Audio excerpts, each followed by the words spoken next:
have Mr. Chris Hillsman from Sharon Baptist Church that Yes, will do ma'am. our invocation tonight. Yes, ma'am. Yes, sir, you can come on up. You know what, I'll just Got slide your right button here on. on the side right here. And I can do you on the end here and reach out to everybody. That's fine, thank you. I'm gonna slide this off for a second. I'm going to take it off every second that I can. Glad to be here with you all and happy Thanksgiving. Happy Thanksgiving. Happy I'm gonna read, Thanksgiving. 3 different verses of scripture. And the idea tonight's going to be kind of happy Thanksgiving. With the idea being, why in the world is it dictated that we're going to wait a certain Thursday of a certain month to give thanks for our country, our freedoms, first of all, and then thanks to family and over some real good food, and then whatever's left over, we're gonna thank God, by the way, too. So why aren't we thanking God throughout the whole time? I'm going to read to us from the psalmist, the 100th Psalm, verses 4 and 5. Enter his gates with thanksgiving and his courts with praise. Give thanks to him and bless his name. For the Lord is good, and his love endures forever. His faithfulness continues throughout all the generations.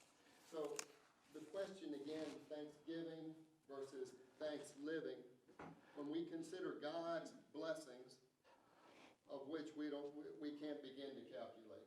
We can't begin to count that high. The sacrifices, plural, of his son, just how thankful should we be? I think is the question to ask. Should we praise our Creator once a day? Would maybe twice a day suffice? Maybe morning meal and then bedtime before we go to bed? Well, of course, Paul, the Apostle Paul, told us that no, not at all. He tells us clearly in Thessalonians chapter 5, rejoice, how often? Rejoice always. Never stop rejoicing. He carries on by saying, prayer, never stop prayer. Never stop praying. In everything, he continues, he says, give thanks. So in other words, Paul is telling us, Paul, formerly Saul, so he knows a little bit about what he's talking about. Paul is telling us to essentially thank God up front. Thank God already. So don't wait till Thursday to begin thanking God for the blessings he's bestowed upon us. So regardless of whether we can see the outcome or the outcomes ahead of time, God has that all worked out. All Paul is telling me to do is go ahead and thank him. Praise him ahead of time. And he continues by saying, oh, and by the way, don't stop. Don't stop. So we started with David, the psalmist, and we went to Paul, and let's finish up with our Lord Jesus Christ with John 14. John 14, verse 13 and 14. This is kind of a Thanksgiving set of verses right here, and we know it well, where Jesus says, and I will do whatever it is you ask in my name. In Jesus' name, I ask him, so that the Son may bring glory to the Father. Verse 14, he continues by saying, you may ask me for anything in my name. Anything at all, big, small, whatever it is. I don't want to bother God today. Bother me today. And the only reason it's not going to be answered is if I don't ask him at all. So Jesus says, ask me. And what? And I will do it. I will answer it. And lastly, I'm going to tell you 2 Corinthians chapter 1, there's 2 answers essentially. When we ask God, when we praise God, he says yes and amen. In other words, take it to the bank. So happy Thanksgiving, but let's move that into happy Thanksgiving because we have so much to be thankful for. Amen. Let us pray. Father God Almighty, you are so good to we, your children. And let us get into the habit of thanking you ahead of time, as your mighty servant Paul told us to do. Let's thank you for the rainy days, the sunny days. Let's even thank you during these tumultuous times, this pandemic that's been going on, because we know you have the final say in all of that as well. Father, again, there's two words that we have for you. Thank you. In your name we pray. Amen. Amen. Amen, amen. Thanks living to all of you. Thank you. Thank you. Baby, stand for the Pledge of Allegiance, please. I pledge allegiance to the flag of the United States of America and to the republic for which it stands, one nation, under God, indivisible, with liberty and justice for all. Have the approval of the agenda? Madam Chair, Yes. I had these documents that we spoke about, possibly add to it under new business. Let me have the document.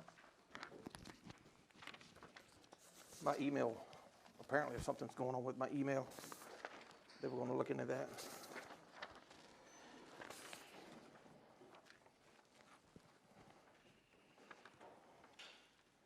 Madam Chair, when it gets my time, I have. Okay.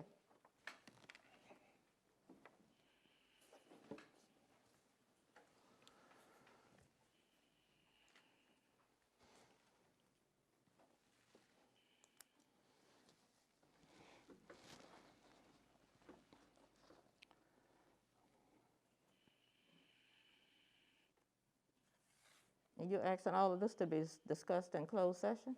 No, ma'am, the closed session was for two separate personnel matters that were sent to the Personnel Committee. That was totally separate.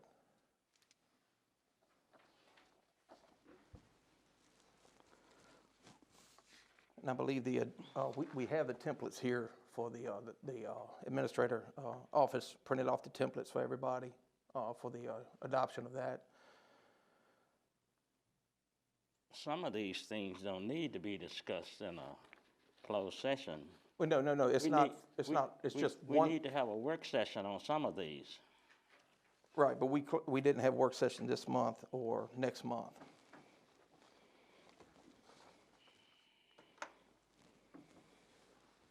Well, none of this is,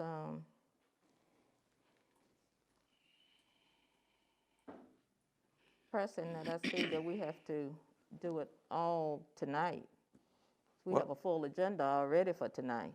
Yes, ma'am, I'm aware. The closed session issue We're is, gonna go into closed session for, real estate. We can do it at the same time. We same can do it, we can do that one. yes, ma'am. And then, like I said, the office already printed out the templates for y'all's approval. I mean, that would, Madam Chair, I'd like to ask the question, and I agree with you, what you're saying, but you got one on here, Mr. Rourke, you got one on here that says dog attack we need to address, is it dog attacking somebody now? I mean, what do we? That this one? no, that was the letter that, and actually, this was written before me and the chairman Do spoke we today. need to go into closed session to talk about a No. dog attack? No, I don't think that's what he's No, saying. but he Mr. wanted it added on to, all of this added on to the agenda for tonight. Oh, okay. It was only one thing it was only personnel for closed session, the rest of it was open session. But see, Some of this is the already dog on the attack was agenda. was a letter that was sent, and that's what I spoke with you about earlier today. Yeah, I asked you if we needed to address that. These were printed for Thursday night, for this past Thursday night. So that one can actually be taken off the bottom anyway. Oh, okay, that's on, Okay. okay. all right. I mean, what I was getting at is, if that did look like an emergency, I mean, I didn't know. Yeah, we had already talked Okay. about that. And then like the CRC grant application for the black-owned property, that would literally take 2 minutes for me to explain that to y'all, and if y'all so desire to send that up to the CRC.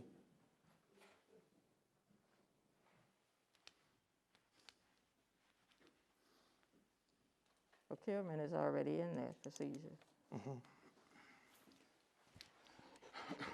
Testing all employees, running a report.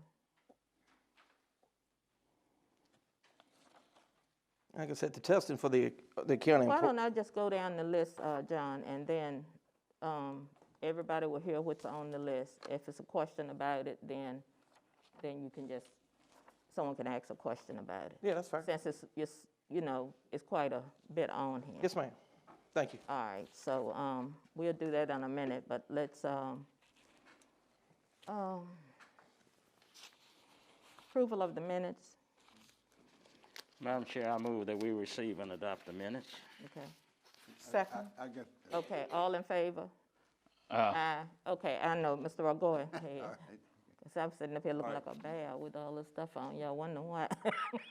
Number 10 under county administrator would be bonus for county employees. Mm-hmm, And number 11 would be the solar panel exemption that you looked at last month, and we were looking for the definition. you said under number 10? That's number 10. That's number 11. Solar is 11, bonus is 10. And then lastly, a closed session for prospective business or industry. Okay, And if Mr. Rourke wants the personnel, then we should do both of them. do both of them at the same time. Okay. All right. Okay.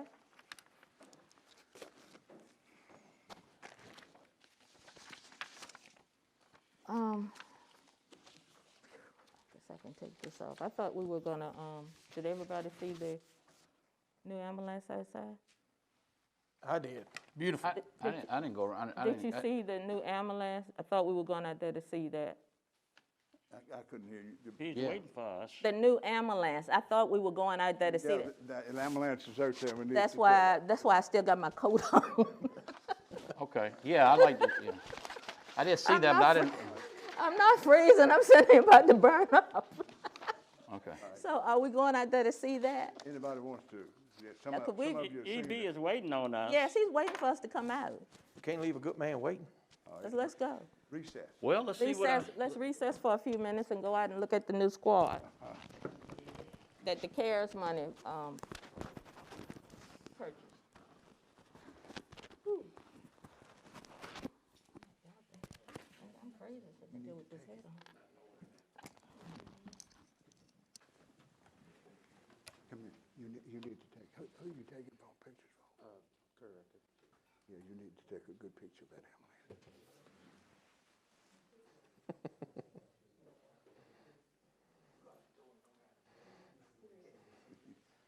He's right there, I think.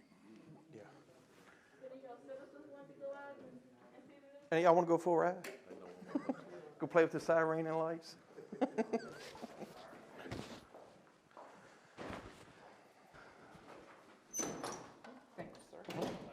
You haven't seen it. He's done seen Yeah, it. it's around back. I was wondering what in the world See if you can fit in it, bro. people burning. They can't.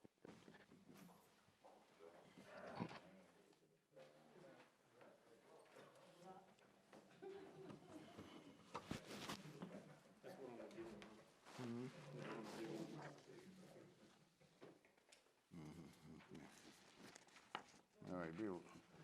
Hey.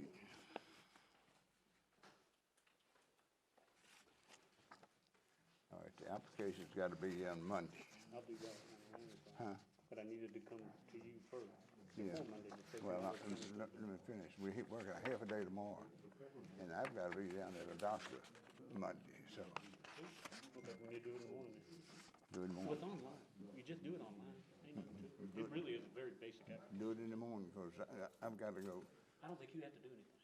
Huh? I don't think you have to do anything. Well, I have signed it, I'm sure. All the No, rest it's of, online. It's online.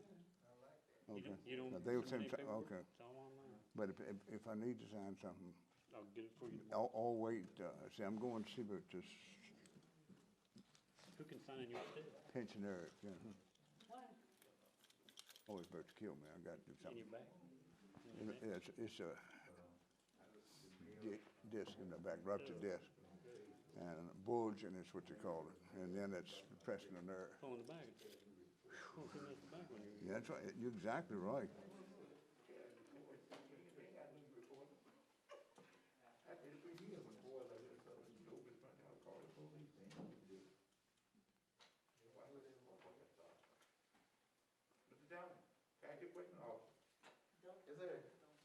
I gave Katie one of those, if I can have that one. I gave Katie one. Can I have this one back, so I can give all? Katie's got one, we got that, that's all we need. That's a health department issue. I call it state troop. That's a health department issue. When the mayor said reported to the law enforcement, the governor said reported to the law enforcement. Okay. When I thought with Blackstone, and if they don't come, I call you. How I go? That's a good place to start. Or bring it up myself. Is it in town, you call him. If it's in town, you call him. Bring it up myself? So I tell folks all the time, get camera. They offer rewards. After January 20, that could be a big problem. You won't.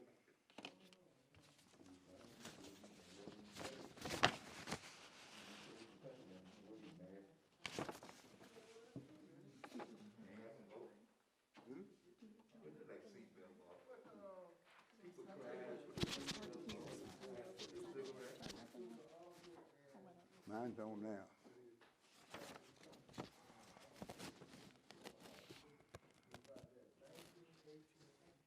Yeah, dog neighbors them wearing masks. Yeah, dogs and cats were wearing masks. It was crazy. And they never, but they never stopped. But the article tells you how it got spread. Yeah. And if you read the article, it will give you hints on how to shut it down. Because they had, back in 1918, they went through the same process. They were having parades and stuff like It's that. celebrated in World War II, one, And that- right? And it went in the streets, they celebrated World War, and 4th of July. It really got into, it started with the military. They brought it in. No, well, what happened was, no, They didn't. no, that's, no, it's not a Spanish thing. Why they call it Spanish flu then? Because it was during the time, I think, Spanish American or some type of war they were having. That's not, I think it's from March it to is to Spain. October. Well, they just March 1st, October 3rd. I mean, you know, it shouldn't be named Spain anyhow. We want to count this month Spanish though, anyhow, because they just something, prior to October 3rd. they elected late. label, label. But if you read that article, go back. It's good. You got mine? Yeah, I've been reading up on it. He told us how before. Read the article, and it's about That's the floor, that's what she could give me 10 today. pages. And if she had any more over 90 It days, talks about how check he it out. lost his wife. But I can tell you, I know for a fact we're at least 30 now.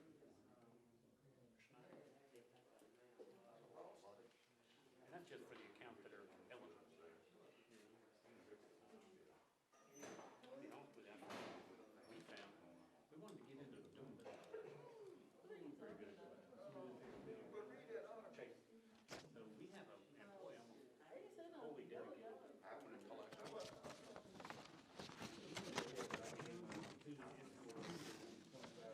We don't have good records prior to that. And it was In like 1992, they put in, getting the gas now. he has 400 signatures.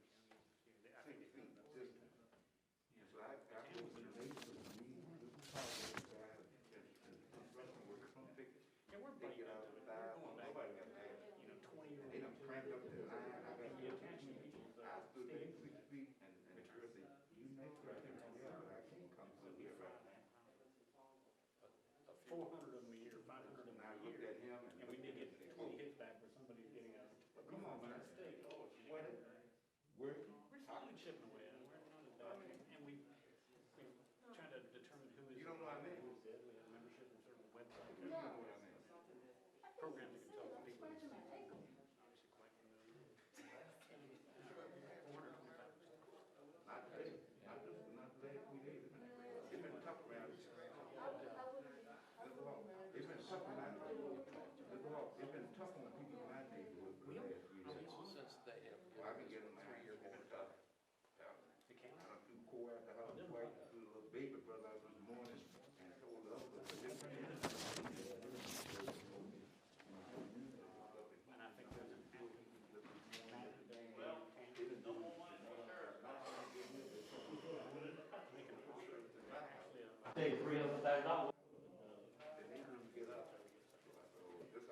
Very small amounts of money. All right.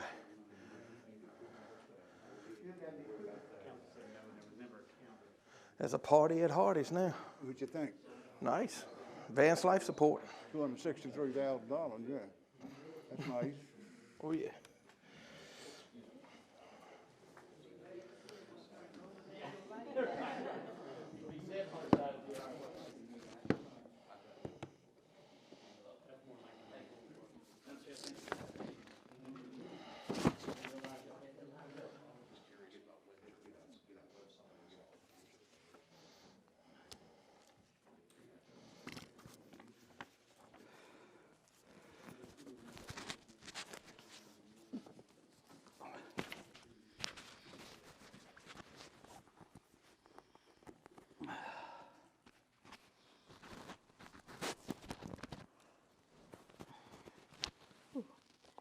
Okay, now.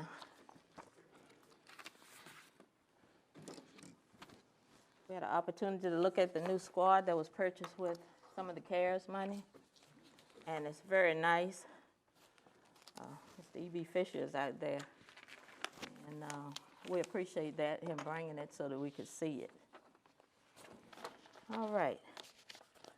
Now let's go to Delegation. delegations from the public. Mr. Abbott.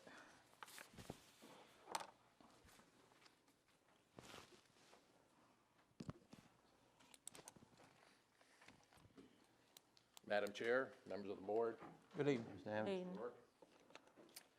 the election's over in our county. As reported recently in the Courier Record, the Virginia Department of Elections declared Nottoway's election error-free. I believe the registrar, staff, and the officers of election did an outstanding job for the electorate of Nottoway County, despite the antagonism of a few. Will the way people voted in Nottoway change things? Are we going to work together or pull apart? Will the election results impact the animal shelter or the space utilization study or moving the registrar's office back to this complex? Will it offer any different considerations for the funding of fire and rescue? When will succession planning start? Irrespective of anyone's departure date, it shouldn't be the too often used process of let's wait until it's too late and the planning part skipped. Solar power has made its way into Nottoway. The tax can got kicked down the road for a few years. What happens if someone installs a wind turbine? Will there be any effort to determine how to resolve the tax issues before the moratorium expires? How about a commitment that the can won't get kicked because it's time for specific actions, decisions, and outcomes? Of course, the pandemic has impacted everything. The school board found monies to provide a $1,000 stipend and is covering the tax for all 318 employees. I trust this board will provide a similar stipend to all the full and part-time county employees. These employees are as deserving as school employees. And then how about the constitutional officers and the registrar? Hasn't everyone been on the front lines with this pandemic? As a reminder, the $342,000 found in the school's current 2021 budget are just a few of the dollars I've been talking about for years. This confirmation makes it so we all know they truly exist. Unless the school system develops a year-long spending spree, there will be a June dump and spend. It just won't be as large. The acting finance director is building a 21-22 budget based on traditional accounting principles. Now, I appreciate these few minutes. I'll wait with increased anticipation on how these questions are addressed. I wish you all a very safe and enjoyable Thanksgiving holiday. Thank you. Thank you, Mr. Astor. Thank you. Philip?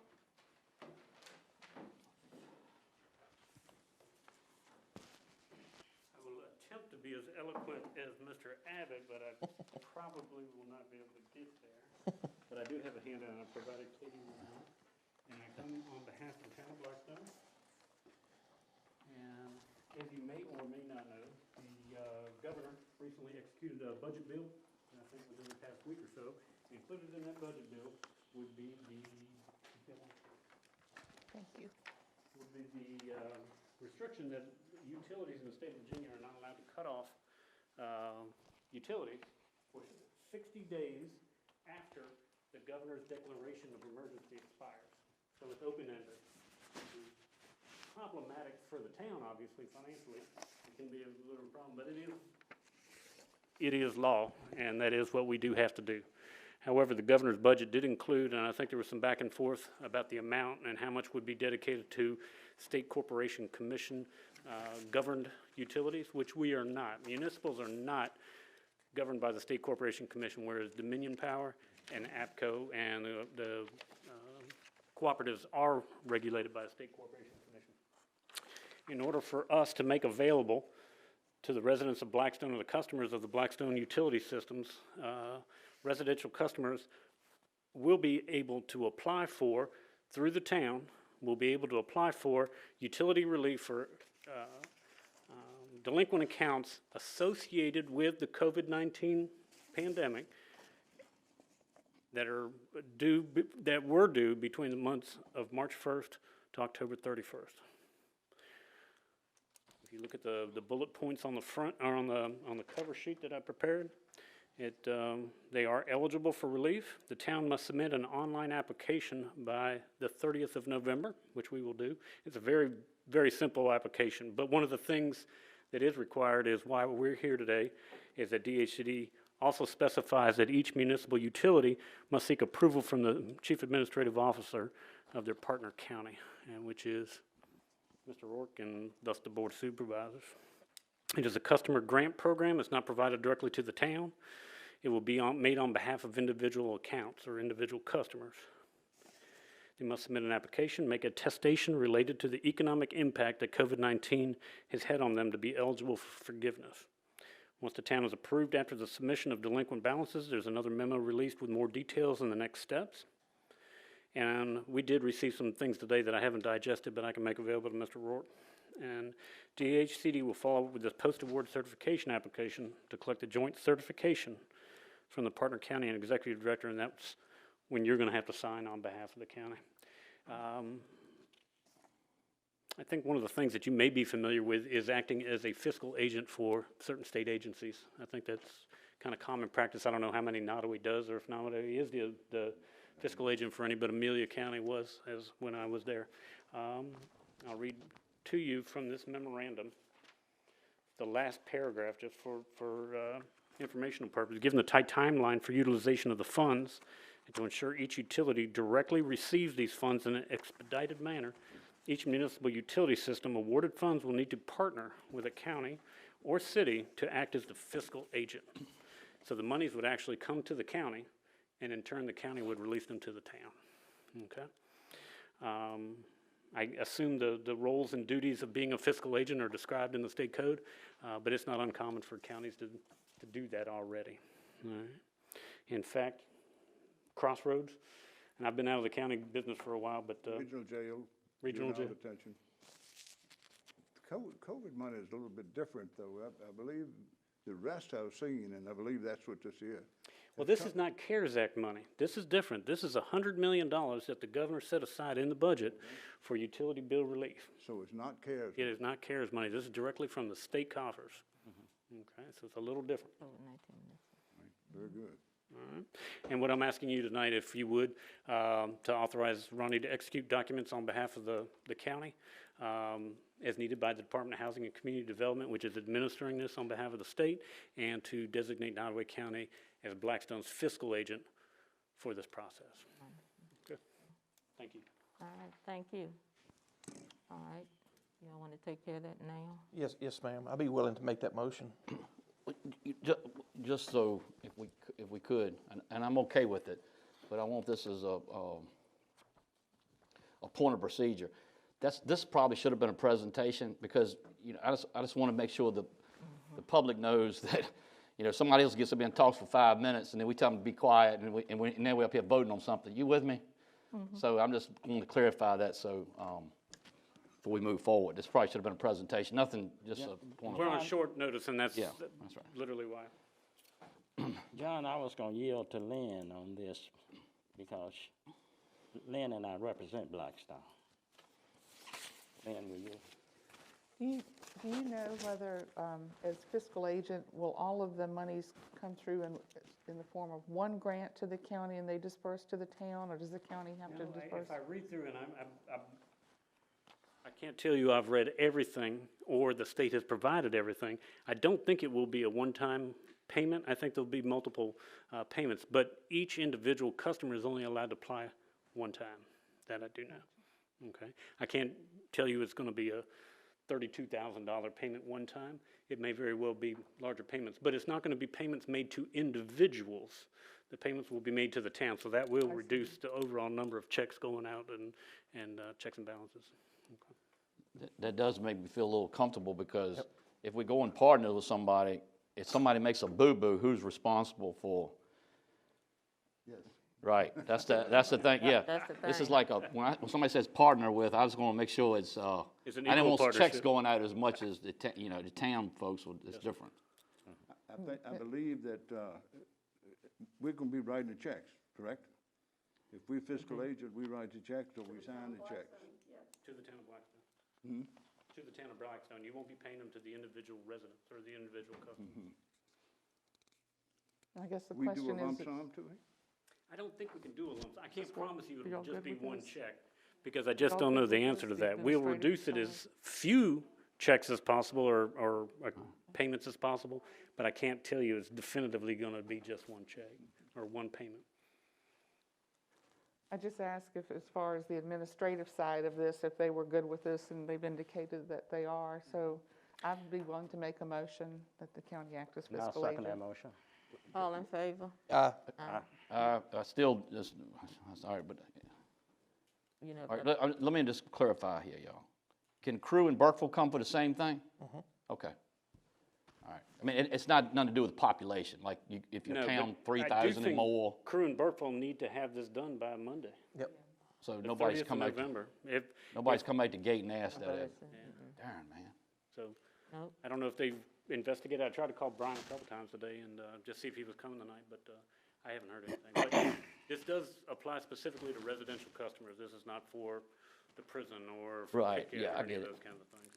Well, Mr. Roy, I would like to ask Mr. Roy at least to contact them. I mean, I know it's their responsibility, but let's just use town of Burkeville. They're going through they're passing the baton to chain of command, you know what I'm saying? And some people might not know that, anyway. Okay. Mr. Rock, you take care of that. We furnished the mayor of Burkeville some information today, so. Oh, did you? Okay, Okay, all okay. right, thank you. Thank you, thank you. Will we need a separate vote on that? No. we No, I just guess a- if they're no. interested,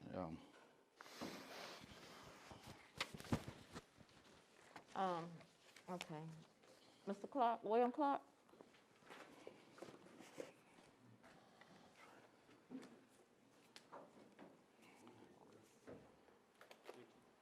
Thanks, Bill.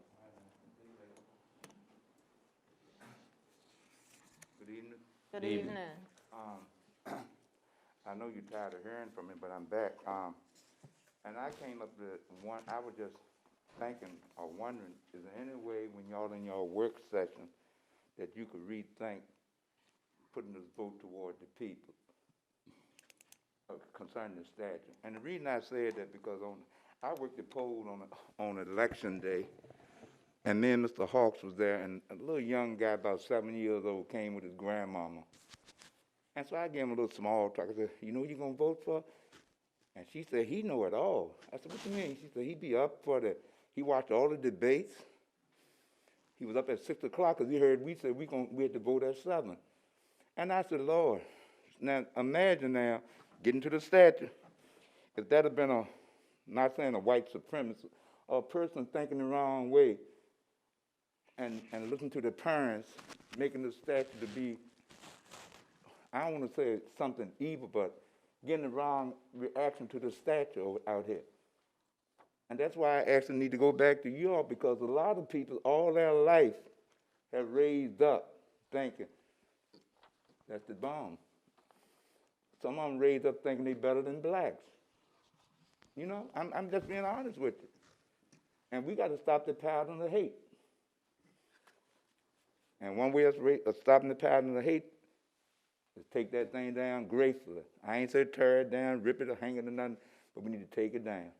Because we don't, we got little kids going to keep coming up, coming up, coming up, coming up. Slavery was in Mexico too, that same period. But they didn't glorify no statues. That's why it died down. It's a little racial down there in Mexico, but it's not as bad as here because we glorifying it. And the kids glorifying it. Now, I'm not trying to call names. I hope nobody not here behind me. But look how they had the little kid out there when they were praying in front of the statue. Now, what that little kid at 3 years, what's he thinking? Is that God? I mean, it's a lot of people just don't understand. That's why we elected you, because y'all are more informed. Some people just are ignorant. And I don't mean ignorant and stupid, don't understand. But that's why you are leaders. That's your decision to make it. So it's back on you all, as far as I'm concerned. It's not about the people voting on this. Because they're going to vote not for the statute because they want to just be against the other side. And I wish all y'all have a nice Thanksgiving. Because the first time this Simpson had to cut me off, so y'all getting most of it. Thank you. Thank you. Thank you. Thank you, Mr. Clark. Sarah Allen?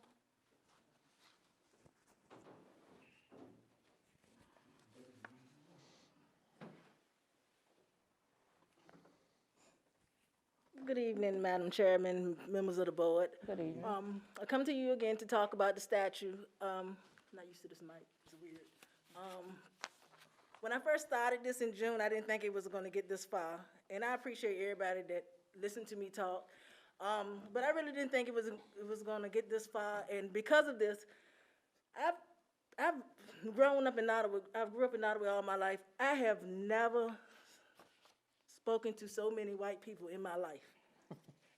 I mean, before this whole issue. And to put it in perspective, I graduated from Longwood University, and I graduated from Liberty University. And when I said that I've never engaged this many white people before, I mean it in a positive way, because everybody that approached me, they approached me in love. Not saying that they agreed with removing the statue, but they approached me with a sense of understanding. And they're trying to understand where I'm coming from, and they want me to understand where they're coming from. Now, of course, you have people that disagree with me, and they're nasty online, but when they approach me and they see that this is just a genuine effort to move forward in Nottoway County, it's love. And so what it's done is it started a conversation that needed to be had. And it's putting the statue in a very historical perspective and letting people, everybody understand what's going on with the statue and what it represents. Unfortunately, being in front of the courthouse does not offer any historical perspective. We don't understand the purpose of the statue, the influence the statue is supposed to have at this courthouse. And therefore, the conversation has ended because it serves no purpose here. We're not saying drag it, we're not saying destroy it, we're saying put it somewhere the conversation can continue. And for the conversation to continue, because right now where it's at, it won't, I would really like the board to let the public know where they stand on this issue. Not particularly the black and white issue, but the equality issue, and that everybody in Nottoway County, for them to feel like they belong in Nottoway County, especially the historical perspective in front of the courthouse. What perspective, how do you feel about it, being in front of the courthouse? How does it make the courthouse better? How does it make the courthouse better serve its purpose? To have this symbol in front of it. Thank you. Thank you, Sarah. Madam Chair. Yes. Could I respond to her, please? Yes. Sarah, you posed a question, and I'm just going to kind of shorten it up a little bit about, essentially about where we stand. Most of the time when people get elected, I've heard so much that they forget the people who elected them. When I voted for the referendum, I voted for the referendum because I believed I had a different ideology than a lot of the people that I may represent. So therefore, I voted for the referendum because I wanted the majority of the people to be able to speak that want to speak.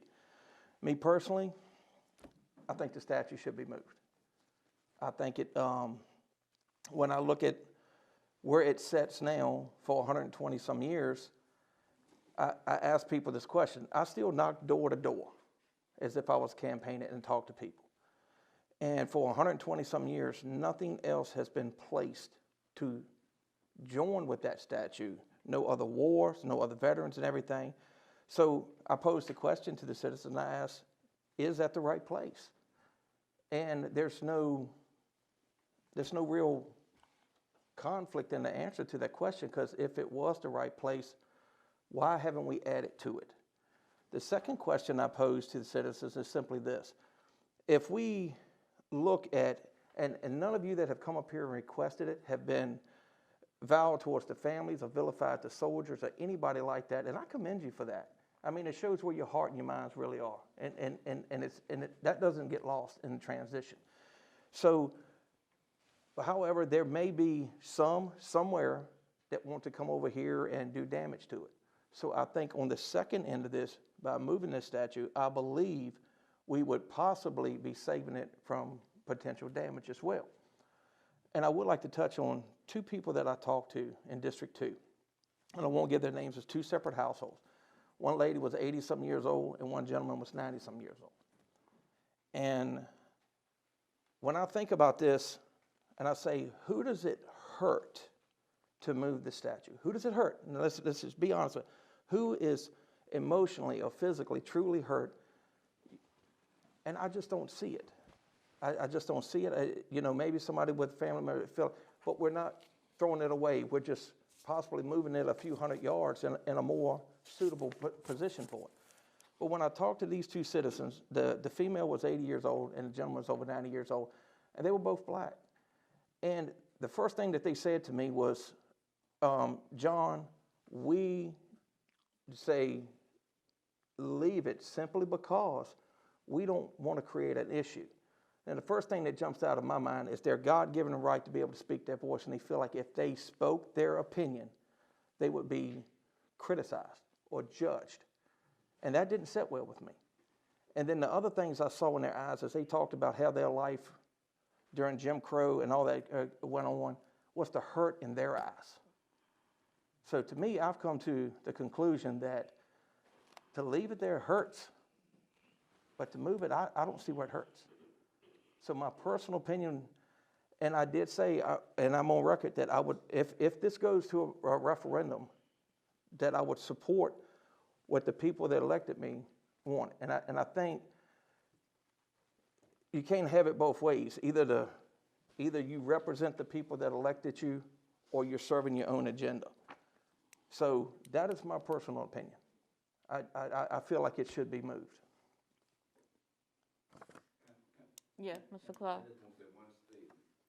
Now, Mr. Rock, you hit right on what I said about how them old black folk were taught that this statue, if I say something against this statue, I'm going to get shot or lynched. When I was a boy coming up, I was told, don't say nothing about them white people, they'll do this to you. But I had a strong grandma, God bless you, Annie Rack, and she said, stand up with you.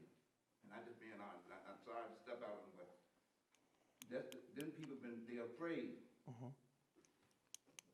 There's a lot of people's afraid. I'm done. Thank you. I'm sorry. That's all right. Mr. Hawks? Thank you, Madam Chair. Pass me a napkin.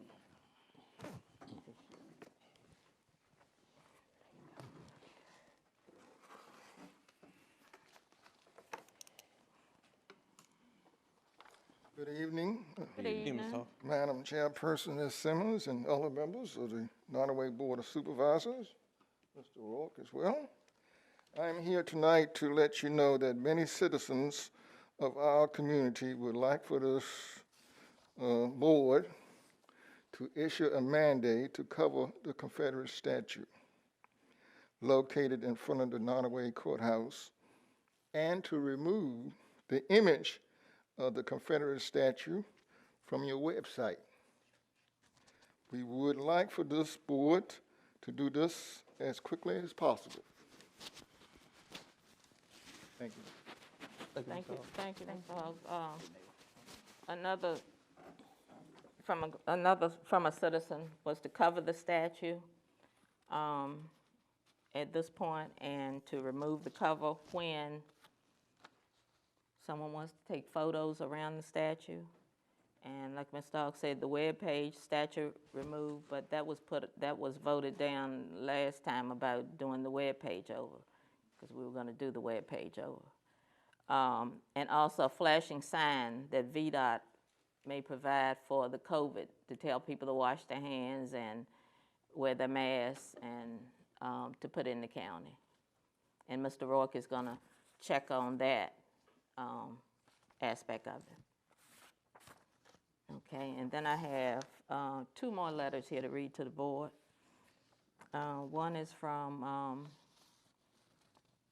Thomas Cruz. Madam Chair, I apologize that I could not appear in person, but I am feeling a bit under the weather. I want to thank you for sharing my remarks with the board.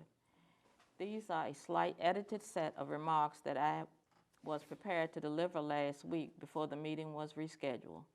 I want to begin my remarks by congratulating Mrs. Shackleton on her successful election. I am incredibly pleased to know that she is now an elected member of the board. I look forward to working with her in the coming years ahead to improve and strengthen our community. I also want to wish for everyone to have a safe and wonderful holiday season. However, as we celebrate this season, we are prepared to give thanks. I also hope that everyone takes into their hearts and their minds a recognition of all of those who have suffered and continue to suffer this year. From those who lost loved ones due to COVID-19 to those who are struggling economically and are trying to figure out how to put food on the table this holiday season. I also ask that you keep in your heart and your mind those who are celebrating the holiday alone. We share this concern every year, but this year, due to social distancing, it is going to be particularly difficult. So if you have the ability, I ask that everyone consider doing something for someone else to brighten their holidays. It is important that during these difficult times that people know that they are still remembered and loved by people in the community. With all of that being said, Madam Chair, the board knows why I have submitted these remarks. I am once again reaching out to the board regarding broadband and the statue outside the courthouse. I spoke to Senator Mark Warner about a week before the election along with other community leaders from Southside Virginia. The primary topic of the conversation was broadband. I expressed to him, as I am expressing to this board, the importance of centering our plans on getting broadband access and ensuring that we are not putting down last decade's technology. And urban areas increasingly get access to things like 5G internet. It would be a horrible mistake for us to settle for speeds that would place us, us at a competitive disadvantage. It could take roughly 50 years to get another chance to improve upon the technology we put down. It is for this reason and many others that I have requested that the board make a motion to establish a committee. We need to fully investigate all the options available to the community so that we can anticipate the obstacles that are going to face and prepare to overcome them. And finally, when it comes to the issue of the statue, I am making 3 requests of this board. The first request is for one board member to publicly articulate this position on the issue. I am not asking how you are going to ultimately vote on the issue, but I know some members have obligated themselves to vote in accordance with their constituents. I am asking about where you personally stand. The second request is that the board make a motion to cover the statute until the referendum is held and the board ultimately makes its decision. The third request I am making to the board is to make a motion to remove the statute from the official Nottoway website. Thank you for giving me the opportunity to speak tonight by reading my remarks, Madam Chair. I pray that everyone have a safe and wonderful holiday season. Ms. Thomas Cruz. I also have a letter from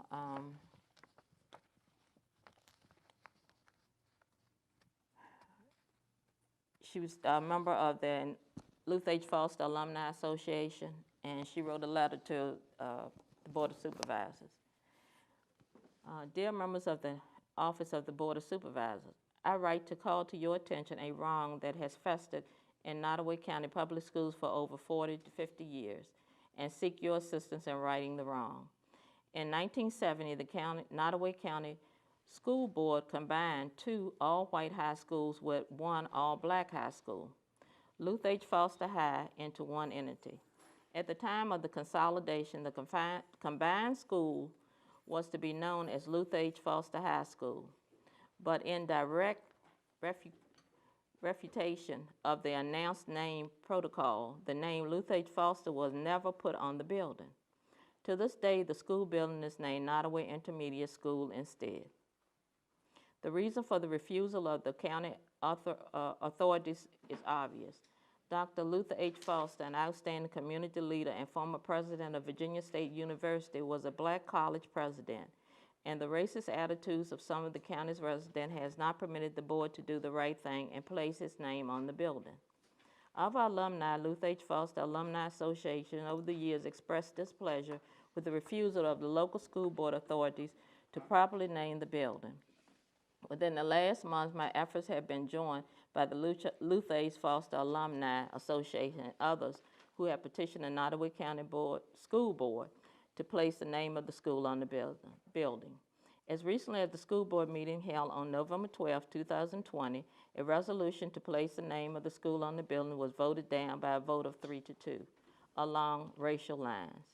The attached article from the local newspaper Courier Record, November 18, 2020. I sent an email to Ms. Shelley Henn, District 5 school board member, and requested an opportunity to appear remotely before the board and appeal the decision. I received an email back from Ms. Henn in which she asserted that there was no right to appeal and that was no further action would be taken. I applaud your combined efforts in assuring that the recent passage of Joint Resolution 91, what the group committed to this cause seeks is no different than the principles articulated in the joint resolution that affirms the state's principles to remain committed to diversity and fostering an atmosphere of inclusiveness that respects the dignity and worth of every person without regards to race, ethnicity, gender, religion, ancestry, national origin, immigration status, marital status, age, disability, sexual orientation, gender identity, or familial status. I am a Blackstone native, retired educator, and a 1958 graduate of Luther H. Foster High School. Request that you utilize the power of your respective offices, including the bully pulpit, to cause the Nottoway County Intermediate School to be renamed to the outstanding black college president, Dr. Luther H. Foster. I am enclosing letters and a chronicle PowerPoint presentation explaining my efforts. I am available to provide additional information or answer any question.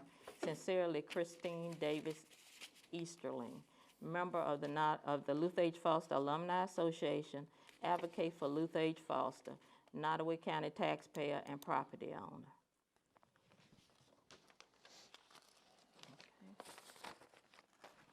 And I spoke to Ms. Eastland today, and I told her that I would read the letter for her tonight at the Board of Supervisors meeting. Okay, we're moving on to departmental reports. Public hearing.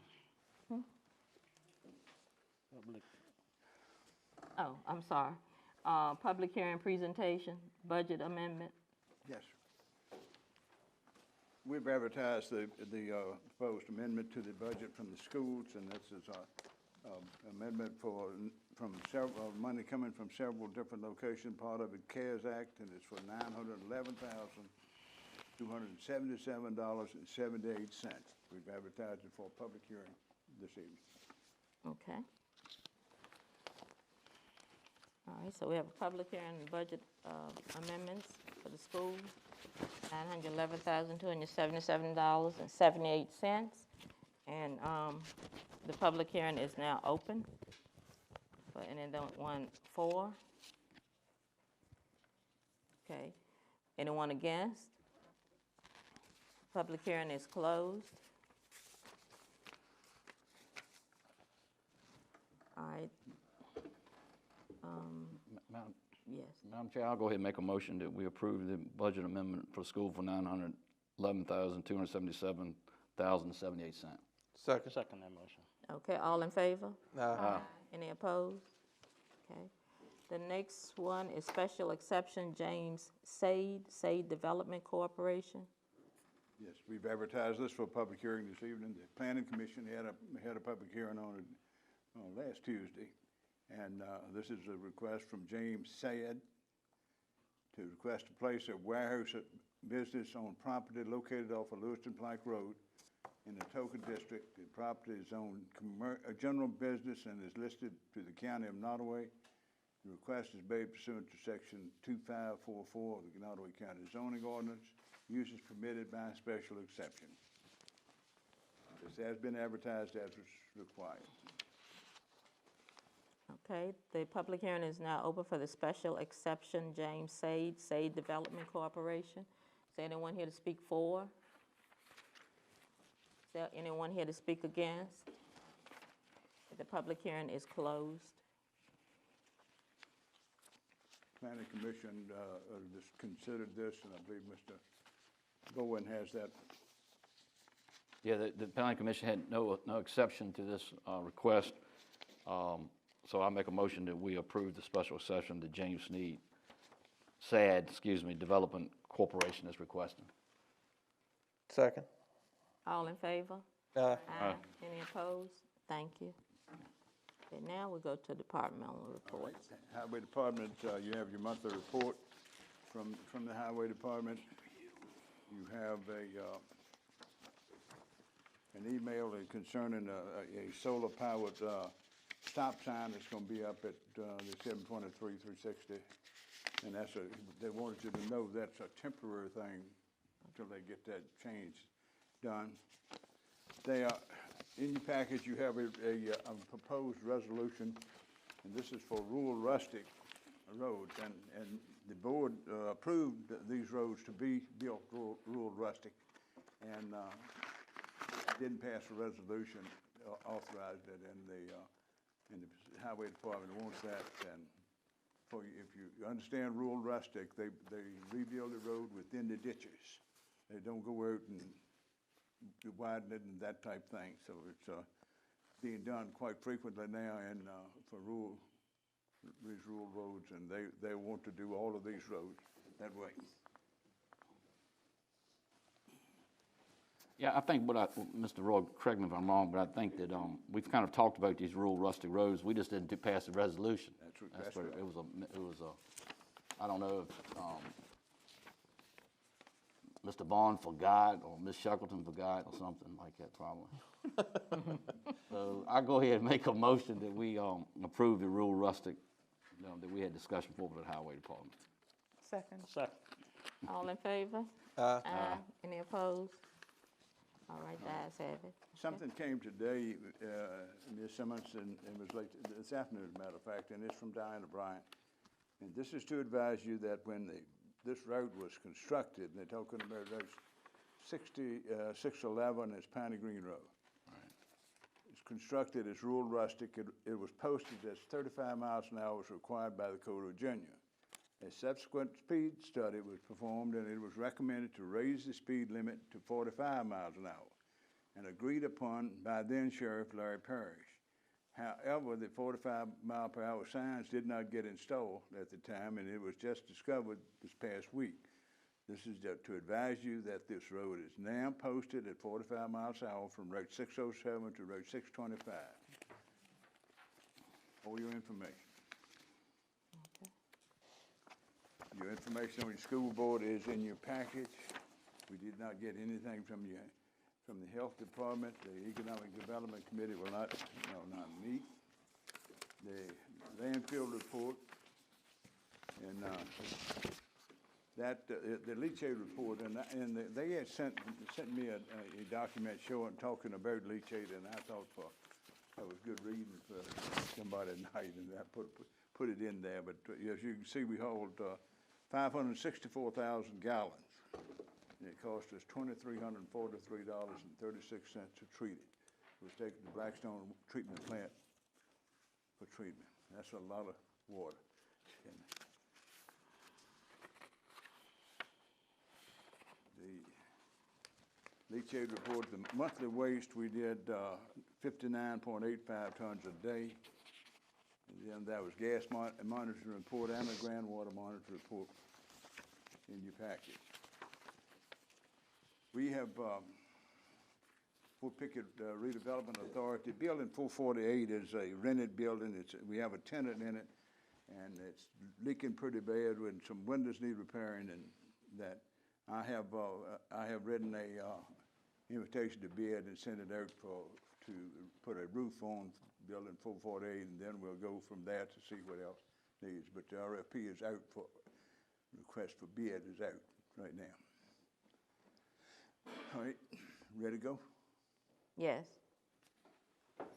Progress on the animal shelter.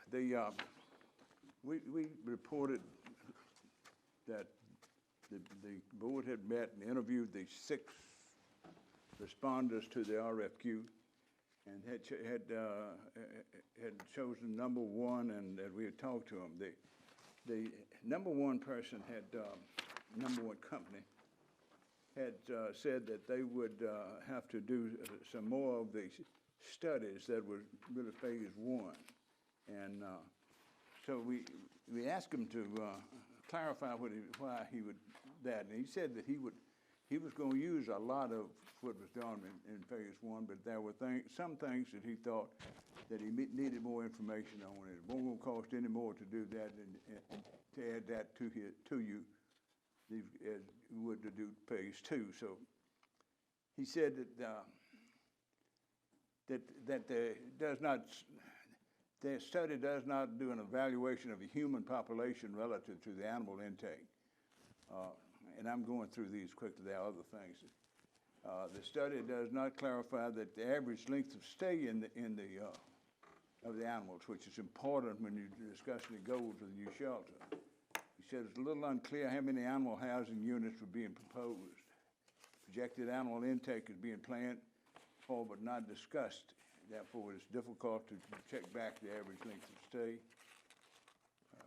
He said he doesn't think you need 7,796 square feet. He said at $250 a foot, which is lower part of that range of cost, and add 15% for soft cost and 5% for contingency, you're talking about $2.3 million at that. And he says that he doesn't believe that Nottoway County wants to put $2.3 million in it, and the study does not provide a conceptual design, including floor plans, and that's going to be done. He said going to use the previous phase 1, but going to add to it. So with that, the board needs to consider whether or not they want to sign a contract with the number 1 ranked firm. Madam Chair, Yes. I think in his email, the top-rated architect made some good points and addressed some of their concerns about why we would go back to this phase 1 study. He indicated, as Mr. Rourke said, that he would be using the phase 1 study that we had, even though it lacks some significant information that would be critical to properly sizing the building and establishing a realistic budget. He just recommended that he would provide more detail and clarity to the existing study by working with the county to answer some critical questions. I personally would feel comfortable moving forward with the selection of this architect that we had rated as number 1 when we interviewed. Okay. Madam Chair, the only question I had was,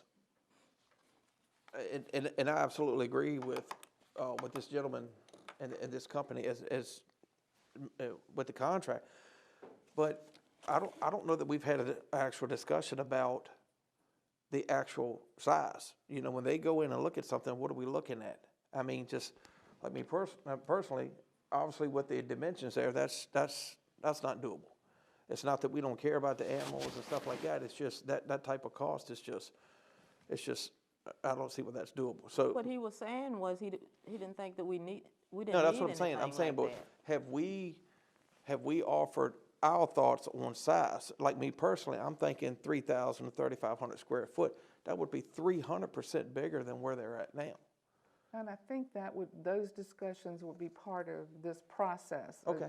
Part of the study process. That's Okay. the way I understand it. That's the way, Yes. yeah. Okay. Okay. Well, I would make that motion to sign the contract with the number one company as we've selected. Okay, I think Lynn already made the motion. We were just waiting for a second. A second. Okay, all in favor? Any opposed? Okay, thank you. All right, Madam Chairman, the company is RRMM Architecture of Roanoke, Virginia, and the negotiated contract price for phase 1 and 2 is $20,000. Okay. The comprehensive plan, we discussed it a little bit last month, and we asked Melanie Foster if she would review our current plan, and she did, and she said that the price is $52,000, and if you want to move forward on that, we need to authorize a contract with That's a move. We give them the Commonwealth authority Regional to Council. move on. Now, and I understand that'll be over 2 years, so you're gonna have to do $26,000 or so a year for 2 year. years to do that. All Did right. you make a motion? I made the motion. Second? All in favor? Aye. Any opposed? Thank you.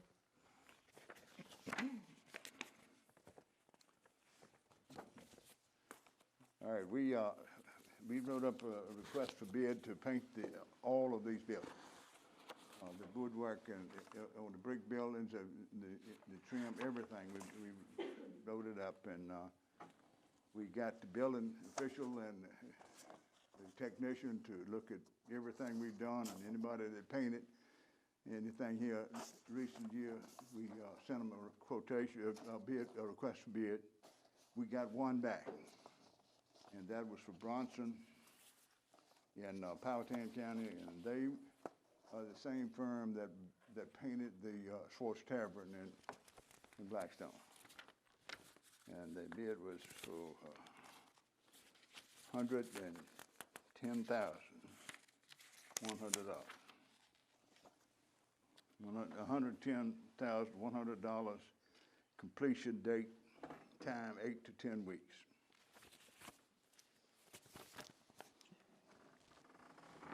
And I also included in there a request to bid painting this room and the foyer and bathroom.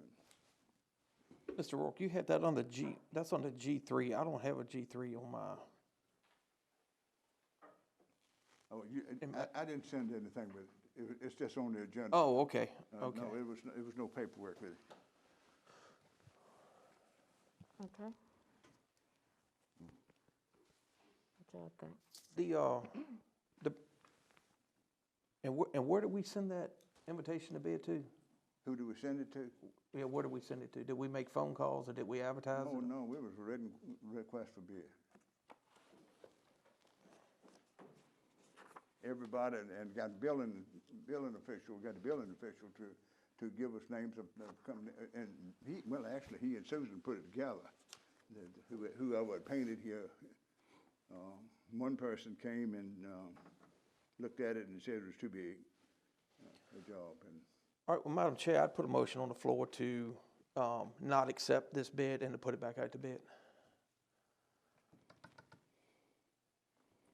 Okay, if there's no seconds, What's your reasoning? Too high?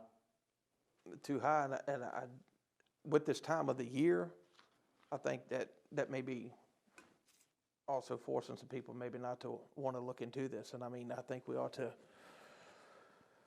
look at secondary options. And a bid would be the only way to do that. Mr. Roy, tell me the scope one more time, sir. Do you mind telling me the work? Tell you what? The scope of the work. What are they going to do? What are they going to paint again? paint everything, all of the trim work and on the brick buildings, and paint the whole buildings on every other building here. Right. And paint. And the so inside. this came from some citizens' complaints of not getting the work done around here? That's Okay. correct. And paint, no, and I know that it's gonna have to be some things that need to be done, like the handrails going in our office need to be replaced, and, they're gonna have to, some damage on the old storage building there, will have to be repaired, and there are some windows, and I forget where they were, but it's 2 windows I think is gonna have to be repaired. So I know some of the repairs have got to be done, which is not in the bid. His bid is to paint, and he's gonna paint, everything here. All right, could we possibly, let me amend that motion to put that bid request back out to do all of those repairs and see if we can get hits from, bigger companies that handle basically construction type stuff. If we get all of them lumped in one, I mean. Mr. Rourke, how did we advertise this? Where was this advertised? How did we advertise this request? The people in, building inspector, building official, and the technician in the office went through records for building permits and sent it to people who had done painting jobs in the county. Do you think maybe we'd have a better response if we went through an RFP or invitation to bid? If they want to do that, we'll just put it in Richmond paper and Times Dispatch and see. We got everybody close around. We sent the request. Oh, I'm sorry, I misunderstood you, Mr. Rourke. I thought when you said we advertised it, that's how we did it. We went in the paper or online or something like that through Eve or something like that. Yeah, I let my motion stand because I think we need to do a more thorough job of shopping that RFP or ITB, whatever you want it to be. Yeah, it's a request to bid too. So, Mr. Rourke, y'all help me get situated here, I'm sorry. So on September 24th, we made a motion to give you $100,000 in new money to begin improvements and necessary maintenance on the courthouse facilities. You have spent that $100,000? You're going to find out a little bit. Yeah. Holy moly. I thought 100 was going to take care of everything. No. Okay. Well, just in here talking, I see what I'm not arguing with Mr. Rourke saying, can you get a better price? However, I do like looking at for our contractors. Where's the contractor from? Powhatan. Not local. Darn it. I like my local folks. But nobody local bidded on it. No, one local came and looked at it and said it was too big. Too big. Too big, okay. And I sent notice to the one that did it the last time, which was, I think, between $65,000 and $70,000 then. And he didn't respond. With these dollar figures, isn't our current procurement procedure that we advertise for a sealed bid and open these bids in public? Ain't that our current operating procedure? I do think whatever we do, we want to do it in concurrence with their policy. Another thing, how are we comfortable with the quote if we don't have a comparative bid? Absolutely. Just throwing out thoughts. Yes, I don't know how it went. Normally, what we do at Piedmont, you give a good scope of work. You say this, you have tearing out. And then you do say you're going to open bids at 2 o'clock downtown Richmond at such and such. And you open them up, and you don't, and depending on, if you have a bid, if you got 3 that's 100,000 and 1 is 20,000, you don't have to accept that 20,000. You can say, let me see your working papers because it's obvious you're not in the ballpark. Then you get a guy in here that's going to do change orders, So you don't always have to go with the lowest bidder, depending on what kind of bid you get. Well, with that, Mr. Bowen, you can actually, you probably set this up so you can do a 2-part bid, and the first part be paint, and second part be these additional repairs. And if one company wants to bid on both sections, then they bid on both sections. If not, they bid on one and send it in. Yeah, I'm all right putting it back out again. I'm fine with that. Make sure we're doing it right. I'm all right. Either way, Or you want to move on? Mr. Bond? It has to be done. And, John, I know it appears to be high, but the work has to be done. Oh, I don't disagree. What I'm disagreeing with is the state code. You're concerned about the bidding Yes, sir. process? Yes, sir. Okay. Bidding process says if it's I don't know. over 60,000, then another one that's over 100,000, professional and non-professional, you must do sealed bids and open in public. So I'm not trying to catch a class 1 misdemeanor charge. We did seal bids, just didn't get one, we opened that, and that's it. Okay. You did do bids, and you opened that one, and y'all have that documentation? Okay. We put in the Richmond Times Dispatch and see what we get, but there's no big rush to do that. Yeah, I mean, the weather's not favorable for this, and that's what I was saying to Mr. Vaughn. I mean, I know we want to get it done, but truly the weather's not favorable. I think even your overnight temperatures need to be probably upwards of the 50s for them to truly do painting and have it dry accordingly. So even though they may have that time frame, the weather may prevent them from doing it until April or something like that. You know, what he said was 6 to 8 weeks or 8 to 10 weeks, depending on weather. Right. So I think he's got more crews. He said he would put 2 crews on it. And so he must be a pretty large paint contractor to do that. So. I knew he had done work in Blackstone, and I asked Philip, and he said he did really good work, painted Swartz Tavern, and some other things. Let me ask this question. You know, I don't like his hearsay things, and I'm not a Facebook guy. You know, I don't do that. Is this board? Are we under state investigation for not following procurement regulations? Is the state police involved in investigating us for not following procurement regulations? Yes. That's true? Yes. That's not gossip? It's true. Okay. Well, why don't we find out what they say? Mr. Vaughn, normally we don't, when the jail was under state investigation, we don't vote on anything until they finish the investigation. That's right. You know, so I just want to throw that on the table because I hear say, they say, what say. I want to find out, are we under, and then I hear that he says we are under state investigation. John, where did you get your information from? I was interviewed.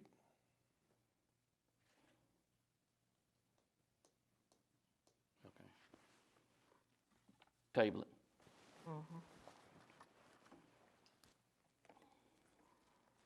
What did you do, table it? Table it. table We're it. going to table it. Don't re-advertise?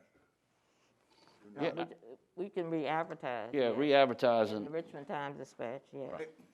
Madam Chair, point of clarification, there's also an EVA system for this type of thing that opens it up, and it's free.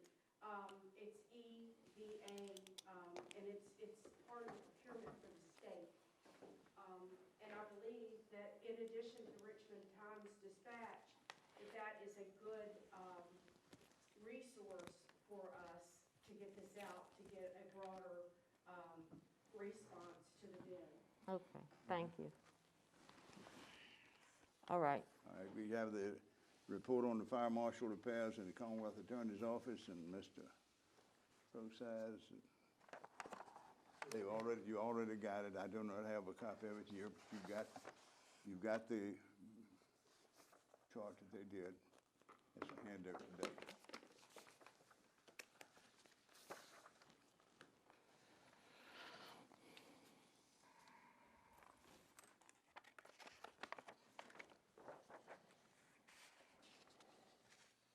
where are we at, Madam Chair? We are- When John gave me that answer, I done blew my top over here. I can't even, I don't know my middle name right now. Report on the fire marshal repair. Okay, all right, gotcha. Let me catch up with you. I'm sorry, That's thank you. okay. Who's gonna give the report? The fire exit was waiting for one part for the fire alarm here, but it's working, but they still got a part to put on it. And, Madam Chair, Yes. that's all I know. That's all we got. As far as I know, that's all we have to do. Yeah. Yes, Ms. Vaughn. on the fire marshal. The fire marshal's office set a short deadline for these corrections to be made. So I move we approve these emergency expenses and authorize payment. Wait a minute, is that for both of them or just the fire marshal report? I'm gonna do it for both. The Commonwealth's Attorney's Office as well as the fire marshals. What's your motion again, Mr. Vaughn? To approve to pay these bills, right? Okay, well, I was, Emergency expenses which came about as a result Right. of the fire, and authorize the payment of them. And that's with the Commonwealth's office as well as the fire marshal's report. Madam Chair, there's a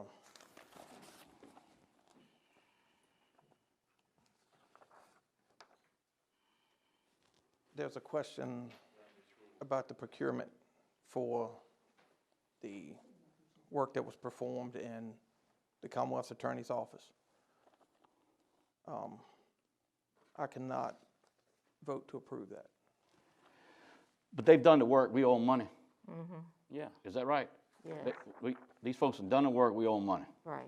I second, we pay them. I mean, I hear what he's saying, but we gotta pay them. We pay 'em. Okay. I was on that committee with the Commonwealth Attorney's Office, and we seek bids on that, and of course, the work got a little changed, I understand that because of the walls and stuff, but, we owe them people money, we gotta pay them. We told them to move fast. Are all of the expenses listed here, the total of $13,555, they were all in response to the additional work, the JES? This was all additional, not work that was done prior to? Okay. He told us right up front he won't repair those walls. Right. He was very clear. And we told him, Mr. Rourke, I don't say we, but Mr. Rourke, I think, was under the impression to move forward and get that office back together so she could function as a Commonwealth attorney. Well, she came in here and asked, She told come in and us asked us, that right, so she couldn't function without it. Right. This has already been paid, is this correct? Have these expenses already been paid? Yes. Okay. Well, we voting on him. JES, Sorry. JES, of course, was waiting, wanted to check when they finished, they wanted to check, and the difference in it was the first plan that they had brought to the board, it wouldn't work. When they started to working on it, the people for JES said, this won't work. And so they got the building official and the Commonwealth attorney and somebody from JES, they came in and came up with another plan, which I don't know how they did. I wasn't there. And that's the plan they did. They completed the work on. Well, when they completed that work, it was a lot more work had to be done in that building than we originally thought. So we had to build walls in there because of what the walls, it needed a 4-inch walls in there. Okay, so these bills have already been paid? Yes. Okay. So What are we this was voting? just a report that you were giving us on it. Is that correct? This was just a report? Okay. Madam Chair, maybe there's a point of clarification here. I got so I thought the motion was to pay the bills. Well, yeah, I did too, but Okay, it's so I was already just been paid. So I withdraw my second, whatever, right? Yes, Okay. because he said these have been paid. These Yeah, are just reports. I He thought was just giving us a paid the bills. report. I totally misunderstood. Okay, all right, let's go on to new business. Y'all gonna approve the work was done? You need an approval of, Yeah, approval of doing the work as an emergency. Y'all That's what I instructed did. us to do it. And, That was my okay, motion. so, okay, that's your And that's a motion. You second. second it. All in favor? Aye. Any Oh, opposed? Madam Chair, I see the confused look on Ms. Shackleton's face as well. You're asking us to ratify something when this was actually, Mr. Dooley was approved back in June. This was, I can't ratify this as an emergency. Mr. Dooley was approved back in June, and Nottaway County spent over $400 approving repairs to certifications for the county Commonwealth attorney, Terry Royal, years ago. This was not an emergency. This was an ongoing mold issue. I'm not ratifying that. Well, we've already voted, and right now it's three. Lynn, how did you vote? Oh, I didn't yet. I was trying to clarify. This related to getting her back in the office after JES did the work, and the judge gave you a deadline for doing that. Is that correct? 2 weeks. And he gave us 2 weeks to get out from upstairs in the circuit court room. And we called, well, I didn't call, I got Jane Brown to call and get a 3-day extension. So are we ratifying or approving the nature of the work as an emergency or dollar amounts of payment? Emergency. Emergency. I mean, that's why I looked at it, that's why I said, well, now, I didn't understand, thank you. Not after the fact. Yeah, thank you for clarifying, but, If you remember, the Commonwealth attorney came in and asked you to find her a place to work. she said she could not work She down said there. she couldn't work. All right, well, for clarification then, what deems that an emergency for us to need to ratify it? Well, That was an emergency. She didn't have a place to be. I mean, when it first started, we thought it was gonna be one thing, it just was gonna be a water issue. But then after that, it turned into it taking longer because they had to build interior walls, which took long. It was supposed to just take just a weekend to do. But then after they got into it, it was more problem than what they thought. So then she had to move. Right, and I understand. And then she came in here to us and asked us to please do something with it so that she could get back in our office. But the reason why it That became brought an about- emergency is because that it brought hadn't about been the addressed emergency. years past. Well, I guess, that's what you're saying, it's like if a tree's leaning That's right. and you don't do something with it, when it starts leaning on your house, now it's an emergency. Right. Right, I understand that. But she came to us, and the judge told us to tighten up. And that's what we did, tell Mr. Roy to move on, you know. That's right. On those two And situations. that That's right. constituted the emergency. But, It's not an emergency. It's been an ongoing problem for yeah. 4 to 5 years. Okay, so what is the board's play? What are we doing? I mean, we. You got a 3 that says That's yes. 3 to 2. Lynn, how Madam you Chair, vote? for the record, I would vote in favor of designating the work as an emergency. and vote Okay, so for 4 both to 1. instances. Actually, if we're talking about the Commonwealth's attorney, when she walked in here that day till right now, I would constitute that an emergency. If we're talking about the existing issues, that was not an emergency. So for clarification, if we're talking about only when the Commonwealth came in here, then I would say yes, that constituted an emergency. But the issue was pre-existing. So that's what I'm looking for clarification for, is the motion only for when Ms. Watrous approached us. I wouldn't say that, no. I think for some clarification, this memo, the following invoice contains a listing of repairs resulting from unexpected complications in the work done to the Commonwealth Attorney's Office. So I interpret that to be the work that was done after JES got started, but that's just my interpretation. Right, and I agree. The only difference is it was in May or June. It's in our minutes that we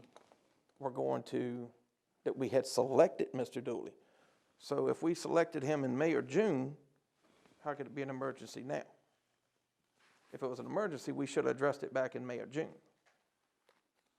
I'm Because assuming we this had to was wait work. for the Commonwealth attorney to have time to get out. She had been told that the work could be done, but we hadn't gotten a date from her because she had to have time to be out of the office. So we had to wait until she said that you could go into her office. On the first plan, it was a 3-day thing. And we had to wait for her to tell us the time to go into the office. That plan wouldn't work according to JES.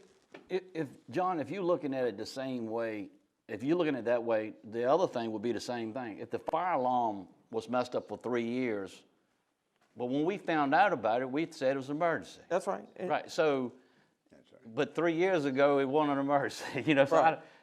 but once we found about it, we said, go, fix Well, it. and that- Because we had a guy walking around checking fire. Yeah. And that's the only thing I'm trying to Right. clarify here, is this just for this specific, because she came back after June. And that's when the issue was pressed upon then. but it was back in May or June, and it's in our minutes that we had chosen Mr. Dooley and Billy Strickland to do the sheetrock. And Dooley was going to do the construction. So if we, and Ms. Watrous approached us, and it became emergency after that. So if, and that's why I want clarification on, are we only talking about her last request? Because if not, then we got to go back to May or June, and that does not establish an emergency. I'm not trying to be difficult, but I'm not getting myself in trouble. I don't know how you thinking. So, but if I'm swearing to somebody, when Leanne Walters came to me and said, "I can't live down now," that's when it become an emergency to me. You know, I don't work down there. I don't disagree with you. That's how I'm saying it. But she had asked before, but. Right, but it got. But it was a time for her. She had to give us the time that you could actually go in there and get it fixed. And you couldn't do anything until she said, okay, you can go in there. And we actually had to find another place for her, right? Right. Right. Judge Seller said you got 2 weeks. You got 2 weeks. Mm-hmm. What do you go? Well, and that's what I'm saying, that's when it became an emergency. Right. When the judge said it's 2 weeks. That's when she had reapproached us. So that's where I'm backing the emergency up to, is when she reapproached us after the judge said 2 weeks. So if the motion is from that point, when the judge said 2 weeks, then I would agree that it was an emergency and done on those circumstances. It's already been approved by a 4-1 vote. So let's. Listen at this, John. The fire marshal set a short deadline for these corrections to be made. When you have a short deadline, you have to do it within that certain time. That brings about the emergency. And the same thing was done with the Commonwealth Attorney's Office. We had to do it, and we had to do it fast.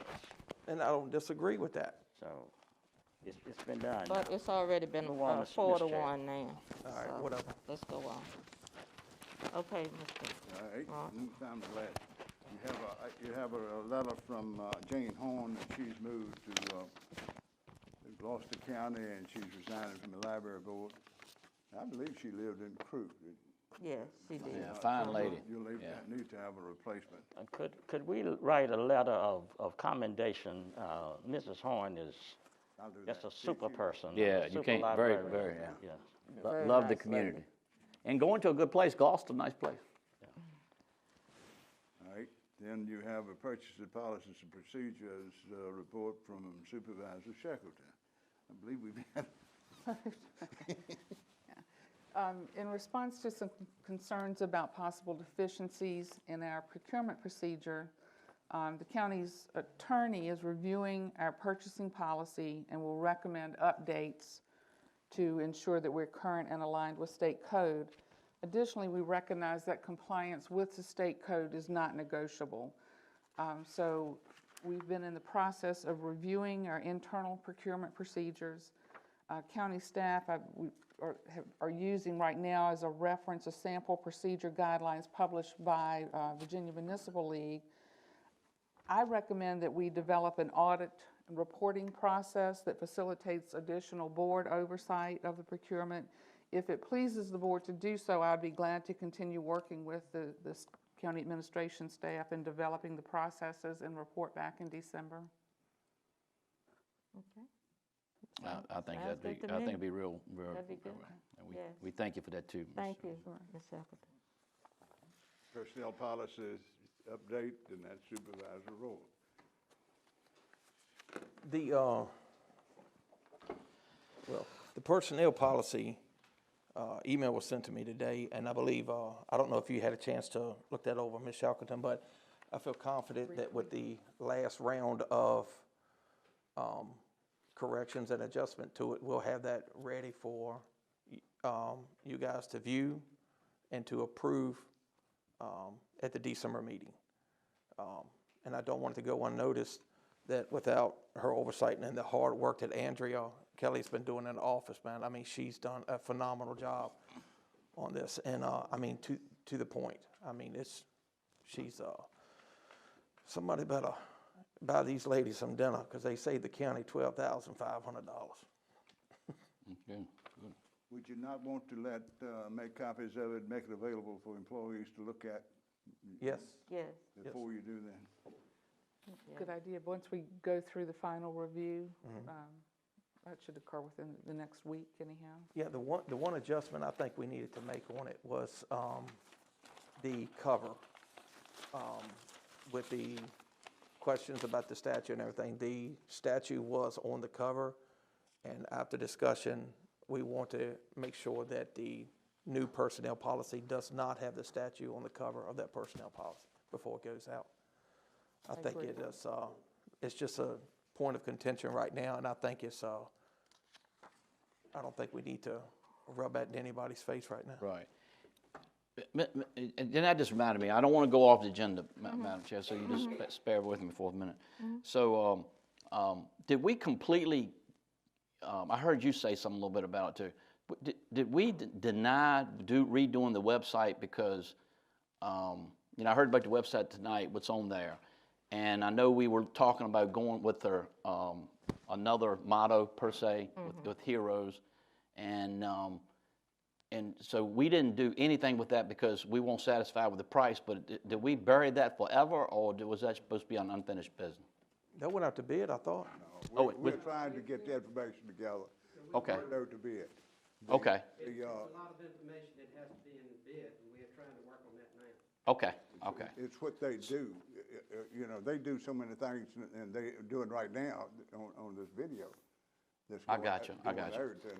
And any new company would have to do that also, so. So during this time, if we want to get the statute off the website, off the front of the website, now would be the time to do that? Okay, okay. All right. What was that hero, say it again to me, John, heroes? Nottaway County, where heroes are trained. Okay. All right. Thank you. All I got to chew on that one a little bit. Sure. Okay, now, these are the things that Supervisor Rourke wanted to add on to the, I'm gonna go over those before we get into the reporting from the Constitution Office. Okay. Okay, the first thing was adoption of employee evaluation template, and March as the month for evaluations. This is the template that was printed off from the admin office.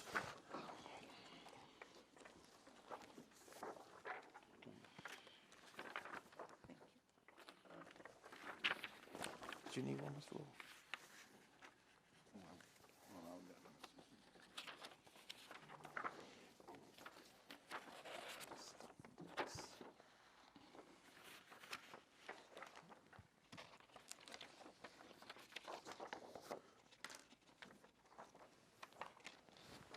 And we're getting these just as you are. We hadn't had a chance to. And so the first one is a template of self-evaluation. Yes, sir. Self-assessment, gotcha.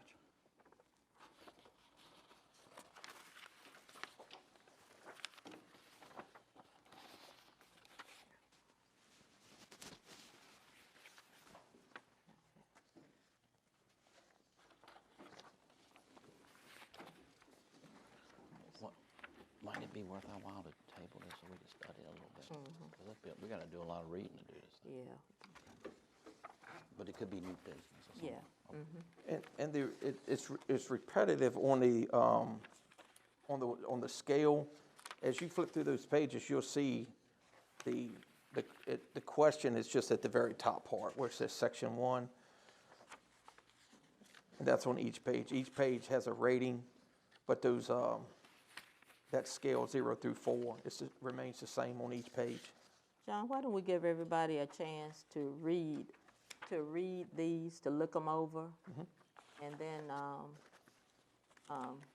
get back to you after we've had a chance to read over it and look it over. Okay, I just want to ask, is it, so the personnel committee, I want to get the organization, is it the personnel committee's expectation that we evaluate Mr. Rourke, but Mr. Rourke evaluates all the other county employees? That's correct. Okay, okay. Just want to make sure that was Okay. done. Okay. Yeah, and then as you can see on the thing is March, that was the month that we had discussed with Mr. Rourke previously about doing them. So in December, if we adopt these, and we would be asking to adopt March, would be the month that Mr. Rourke would do his evaluations, and that the board would do his as well. Okay.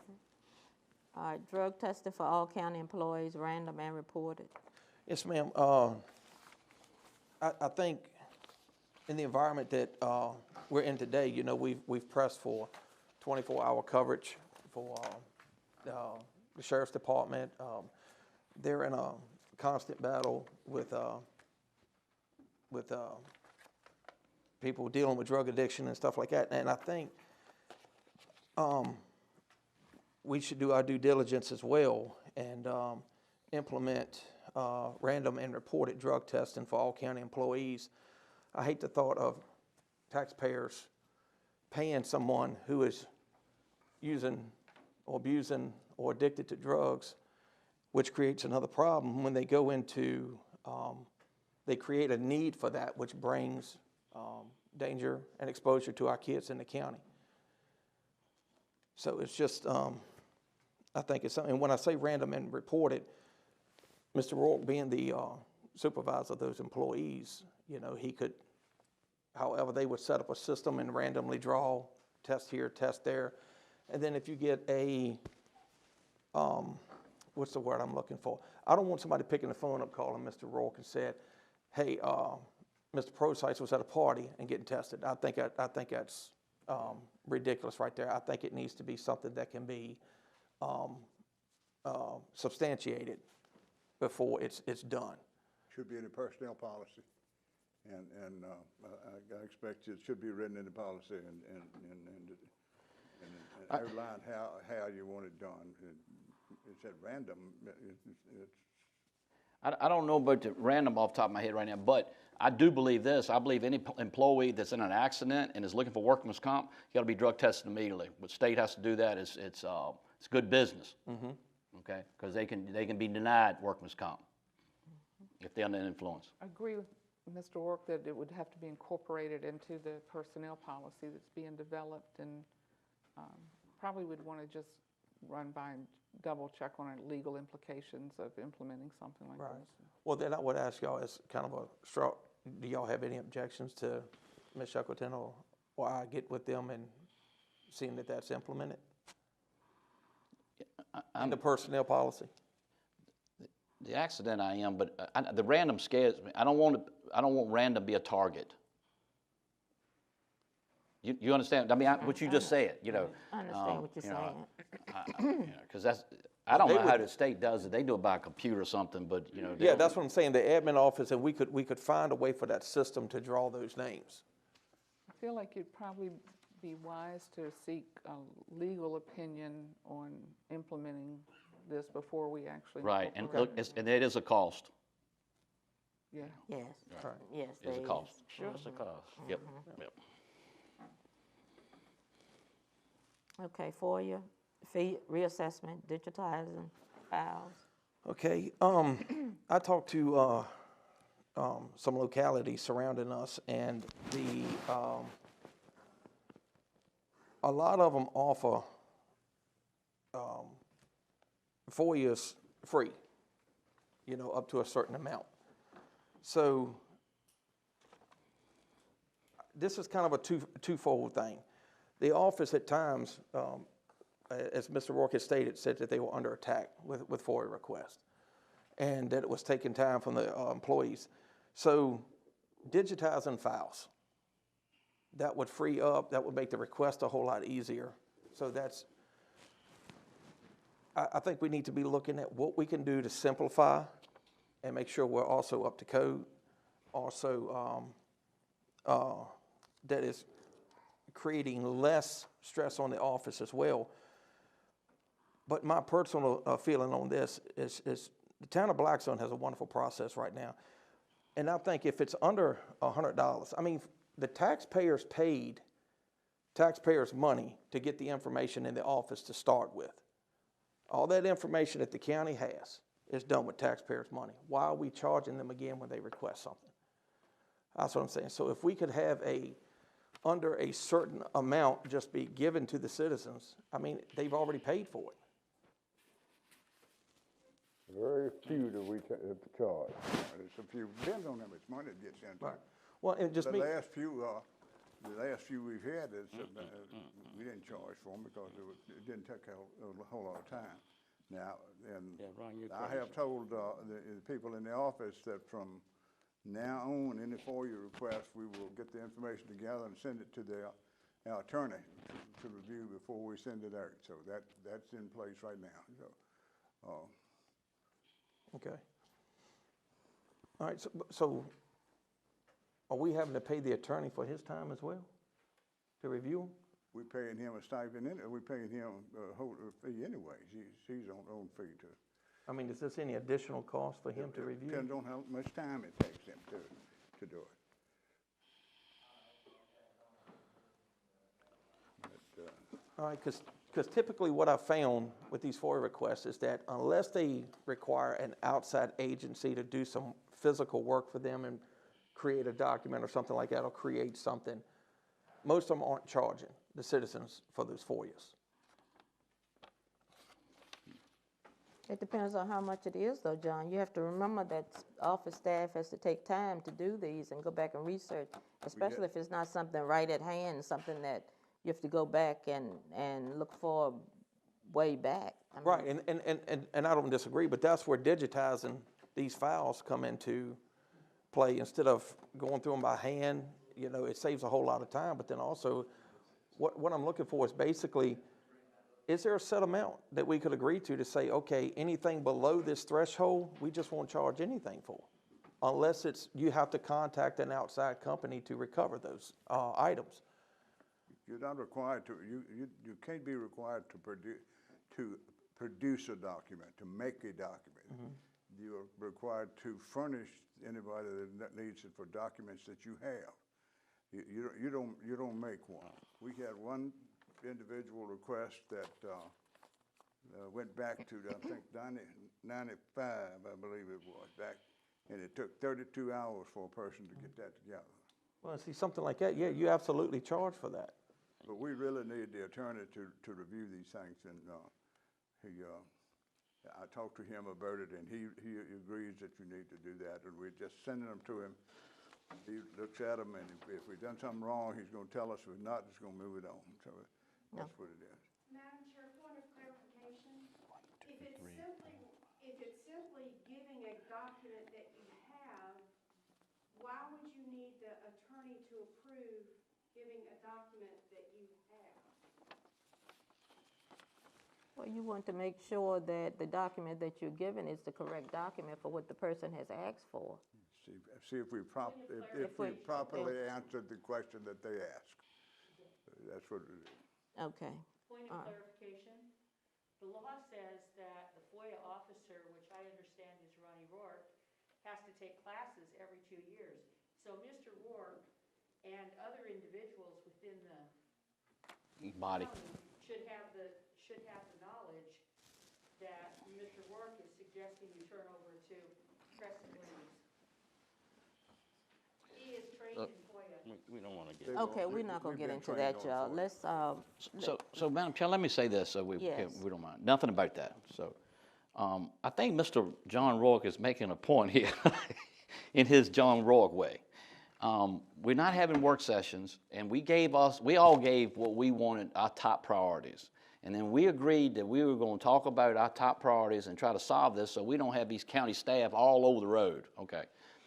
And we haven't really done that list yet, right? We haven't done it. Yeah, none of this is on that priorities list. And he's bringing up, this is stuff ain't even on the priorities list, and these are stuff that would take Sherman, you said it, work session. So if he's making a point about work sessions, you're making a pretty good point here, but I mean, because we could talk about this stuff, we could debate it and talk about it, but we're not going to vote on it tonight. So that is a work session type. So what about my priorities? What have y'all done with mine? Has anybody done with mine? Did y'all throw that in the trash can? We asked you to rank them. Yeah. Where is it? And nobody did it. We listed them. Okay, so the ball is back in. Y'all haven't given us any instruction on what to do with them. It's our fault. And I agree with you. Okay. And John making the list bigger.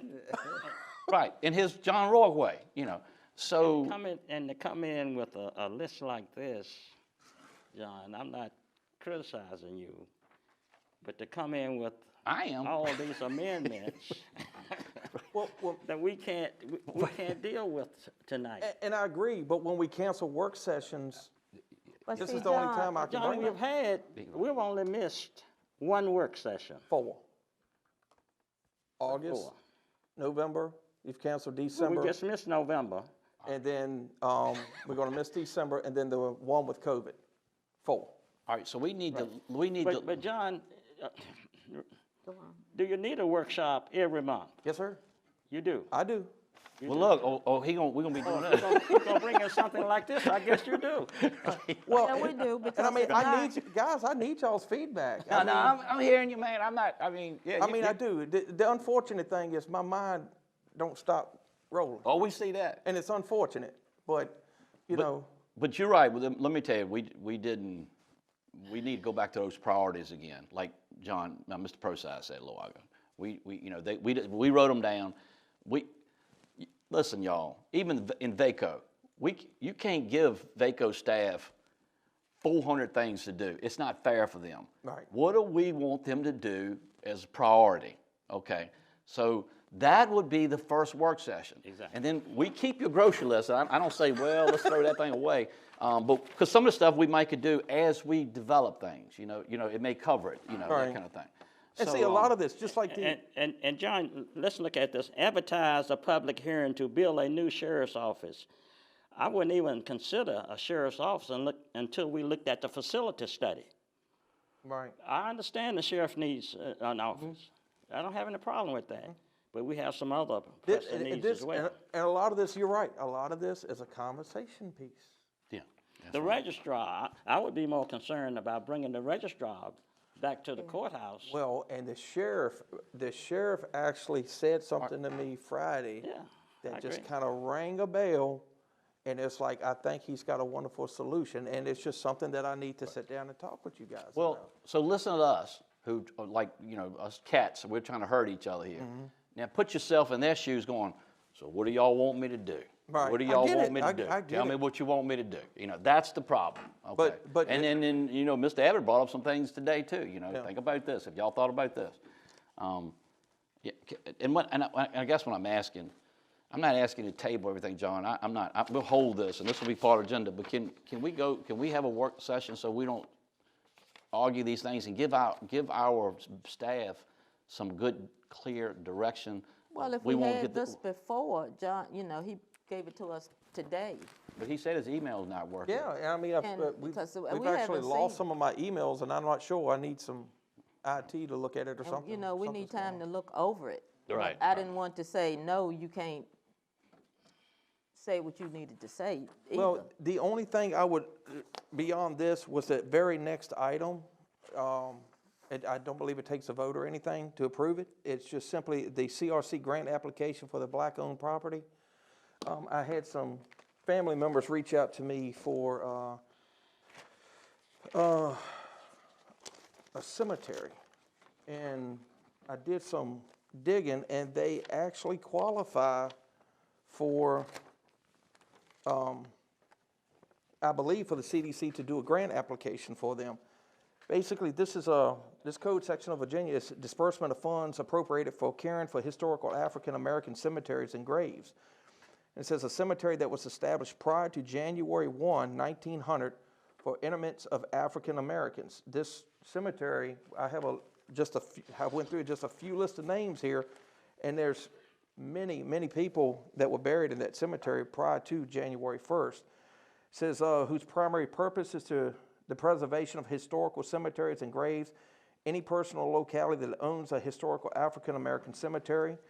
Also, it says such appropriation shall be allocated on the basis of the number of graves, monuments, and markers in a cemetery of African Americans who lived at any time between January 1, 1800 and January 1, 1900.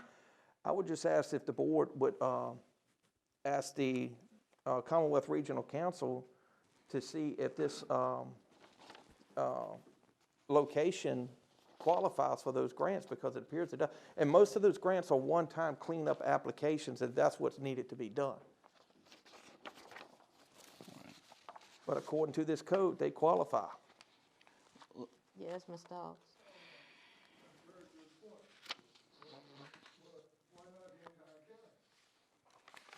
And the only reason why I addressed this was because this was the only one that came to me. This.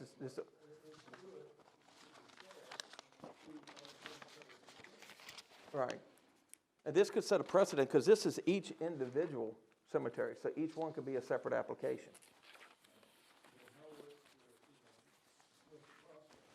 All they need to do is, we pull this code here, and I can give this code to you as well, and you can take it to anybody who's got family members in there and see if they qualify, and then to bring it back to the county here. And if the board's okay with it, then all you have to do is go to the admin office, and they could send the paperwork up to the Commonwealth Regional Council for the application. Because the Commonwealth Regional Council would actually do the application. The admin office don't. I don't see why we couldn't. Does it have to be a certain time that it has to be in? No. This is just, is a standing, I don't bring it from. standing code. I didn't bring it in front of me, John, and I thought I had it somewhere. I can't find it. So I think it's here, and I just can't find it. I don't have no objection. We could bring it to CRC, but let me tell y'all. I even said this to Mr. Prosize. I'm on that committee, and we just got on that board, and we just started paying our fees. And guys, y'all, I'm telling you, they're doing a lot for not. I mean, so it's 7 counties. What's it, 6 counties, John? 6, 7. 7 now. 7. So 7 counties said now, and when they get a report, this not away. And I'm starting going, man, we just started paying dues, you know. So I'm just, I put it on the agenda, but can I spread that out a little bit? I mean, you know, because Steve, I don't have to. That's a big change. It used to be Farmville, Prince Edward County. I know. Farmville, Prince Edward County. Right. So I'm glad to hear. But I mean, they're not just doing things for Nottaway County. They're doing stuff for Blackstone, Crew. Yeah. That's what we're paying for. But I know, I follow what you're saying. You but you don't want to get them to go, oh Lord, here come Nottaway again. Yeah, I get it. I'm trying to establish a relationship. But I'll be glad to take that, and we can do something with that. You know what I'm saying? I forget that we got somebody on that board. I'm sorry, Steve. I would have No, sorry. come directly to you. I No. But anyway, but we can do that. I mean, I don't have a problem with that. But just want y'all to be aware of that. I mean, I can't remember all the things, but it's right. I had them written down. Anyway. Okay. Let's move on to the reports for requests, recommendations for constitutional officers. Jane Brown, I hear Sheriff Jones, Ellen Myatt, Christy Hudson, Lynn Wardress. All right, consent calendar. Could we invite, make sure Mrs. Myatt is here in December. I'd like to know how the people are paying their taxes. Okay. I'll ask about that. Is the pandemic really affecting people's ability to pay their taxes? I'd like to know that. Ask her to come, please. Ron, ask Ms. Myatt to come next month to our meeting. Okay. I'll do it. All right. The consent agenda. I make a motion we approve the consent agenda as presented, unless there's any changes. None. I'll make that motion. Second. All in favor? Aye. Any opposed? Thank you. Informational items. County Administrator. Okay, the building inspector's report was in front of you. It was not in the package. It was on your table in front of you. The animal control officer's report's in your package. Oh, I'm sorry, Mr. Rourke. Is he going over the same thing? So what? What? Are we supposed to be in K? You're supposed to be in L. You're an L. Okay. All right, because we just approved the consent agenda. Right, and the other one is just informational items. Okay, all right. My mind's all over the place. My apologies. Okay. Steve did it. All right. I probably did. I got the application in here for the broadband funding, and that Mr. Roll brought up, and we had the Commonwealth Regional Council to fill out the application. And when it has been approved, what's the number there? What's the number, 200 and? The award? $53,992. That is an award for CARES money for the school, and you will need to appropriate it where we can get on with, I think they've already started trying to get the stuff bought.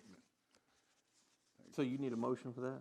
To appropriate the $153,000. So moved. May I ask a Second. question? Oh, sorry. Yes. Was there, the time frame that had to be implemented, everything in service by December 30th? Is that, Katie, got it. If I may, yeah? I called and questioned, Michael, about whether this would be a moot point to even appropriate it if they couldn't guarantee that they could get the service, get the devices in service. She has reached out to AT&T, who provided half of the original hotspots for the school systems, and they have guaranteed her that they can get a portion of them, if nothing else. Great. Here and act. She said to reach out to the governor's office for help with Verizon because they haven't been willing to be very cooperative with the terms, the requirements. And she's supposed to hear back from them on Monday.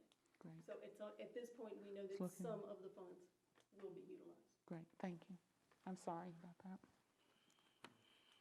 But this, and Katie, correct me if I'm wrong, because this won't solve, like if I'm a nurse or something, not a nurse, it's a bad example. If I'm working in my home, they're not gonna get it, it's for students, right? So it's just additional Right, hotspots. see, people, I want people to understand that this is not the broadband answer they're looking for right now, okay? Yeah, it's just to help the students. Yes. Right, help the student, that's right. Okay.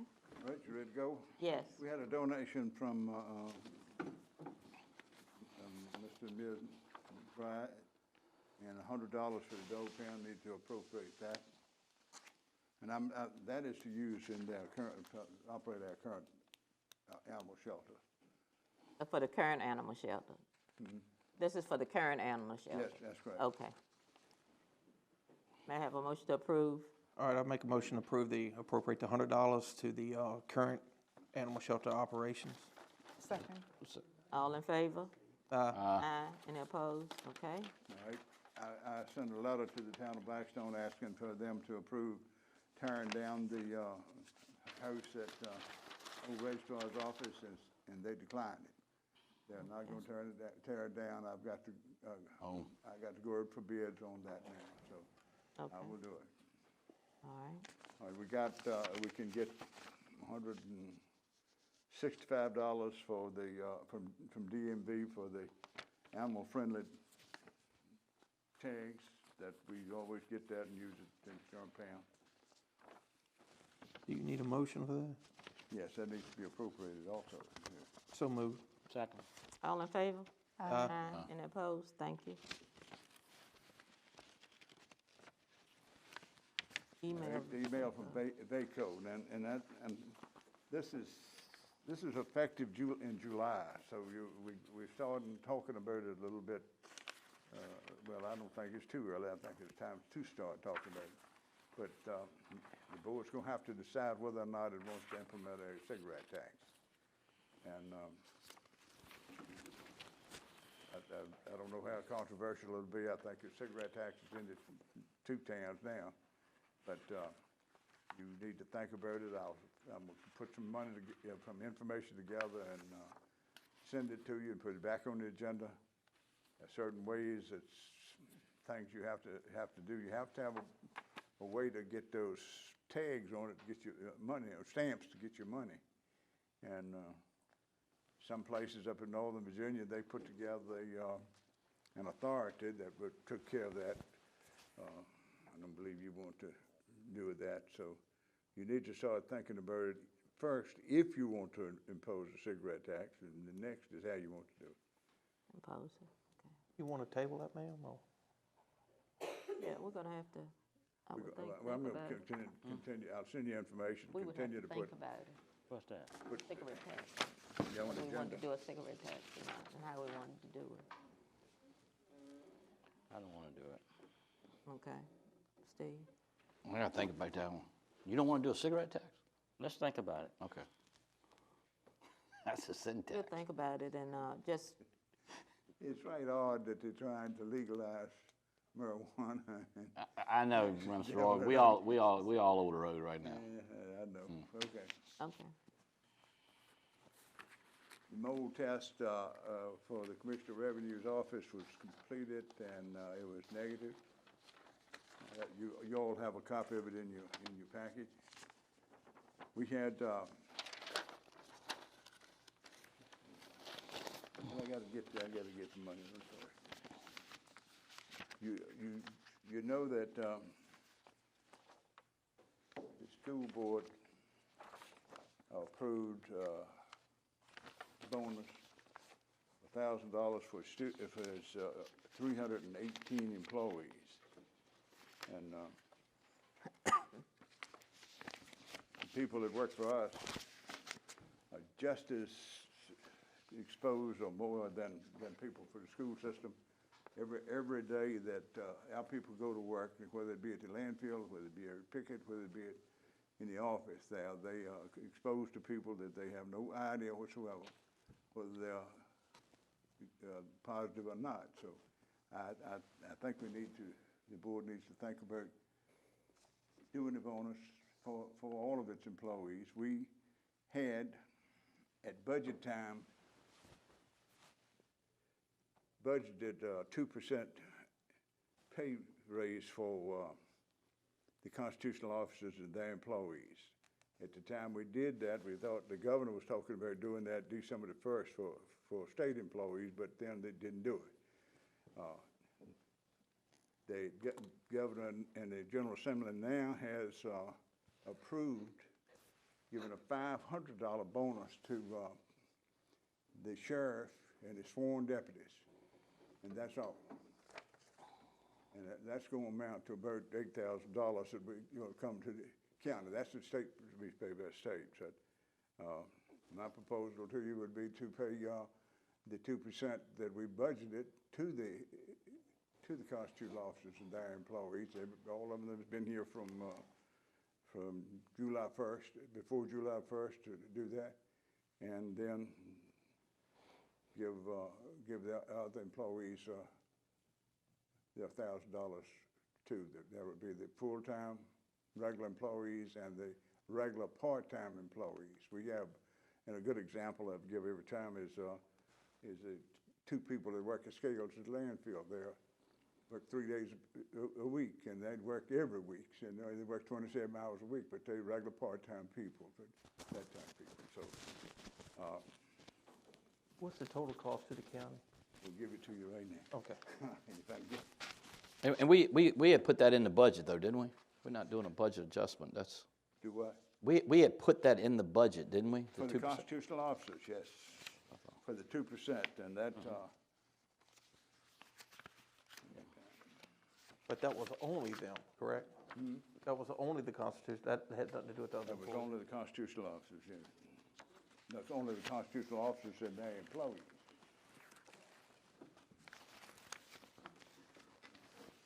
$38,251 ring a bell? What, do you have the amount for the constitutional officers and their employees? 2%. Right, and that's just a little over 38,000, I think, yeah. That's right. And then for all county employees and constitutional officers, over close to 97,000 total? No, well, when you get down to it, it's 10,000 a few dollars for local money. That, I believe that's right, Kate, is asked, but.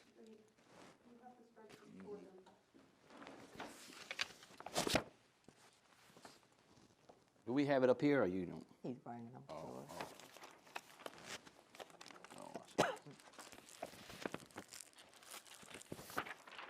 Social services employees, so the state social services employees will reimburse us, and that's about 80%. You said that reimbursement occurs if it's done by ordinance? All of them have to be done by ordinance. Okay. Any bonus, any county bonus has to be done by ordinance. You don't have to do ordinance for the constitutional officers. So when the school gave their bonus, they didn't ask for us no more money, right? Right. Right. They just It magically appeared. They took it out of their budget. That's why Mr. Abbott was patting himself on the back up here a little while ago. Don't take it. Reach all the way back. I think the first you got there is the sheriff's office, and that you can see that, what that cost would be, and you get $8,000 back from that. Oh, I see. I can't really see.